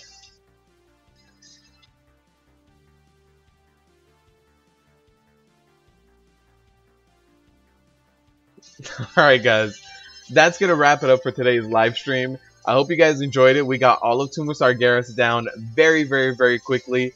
So I hope you guys enjoyed seeing all of those boss fights. And we also got everybody the rib keys they wanted. So we got 2 rib keys, 1 successful Mythic Plus. So thank you guys for stopping by. I do live stream every Wednesday at about 3 hours ago is when I start. So you guys can go ahead and hop in every Wednesday. I am also going to be live streaming on Twitch this week, since now the whole hype with the boss guides is kind of done. I can kind of jump back into a normal streaming schedule. So if you guys haven't followed me on Twitch, go ahead and do that. It's in the description here, or twitch.tv/befuddled_gaming. But thank you guys for stopping by and for asking all the questions and keeping chat active and just overall being amazing viewers. Honestly, I really like the community we're growing here and how you guys just interact with each other. So again, thank you all. So, again, thank you guys for stopping by, and as always, good luck out there. I'll keep the chat going for a little bit so you guys can keep chatting it up. There's the Argus in the skybox. If you guys haven't completed Tomb, I suggest you do, because the Argus is in your skybox anywhere you go. You can go to Pandaria, you can go anywhere you go within Azeroth, you're going to have this Argus in there. So again, thank you guys for stopping by.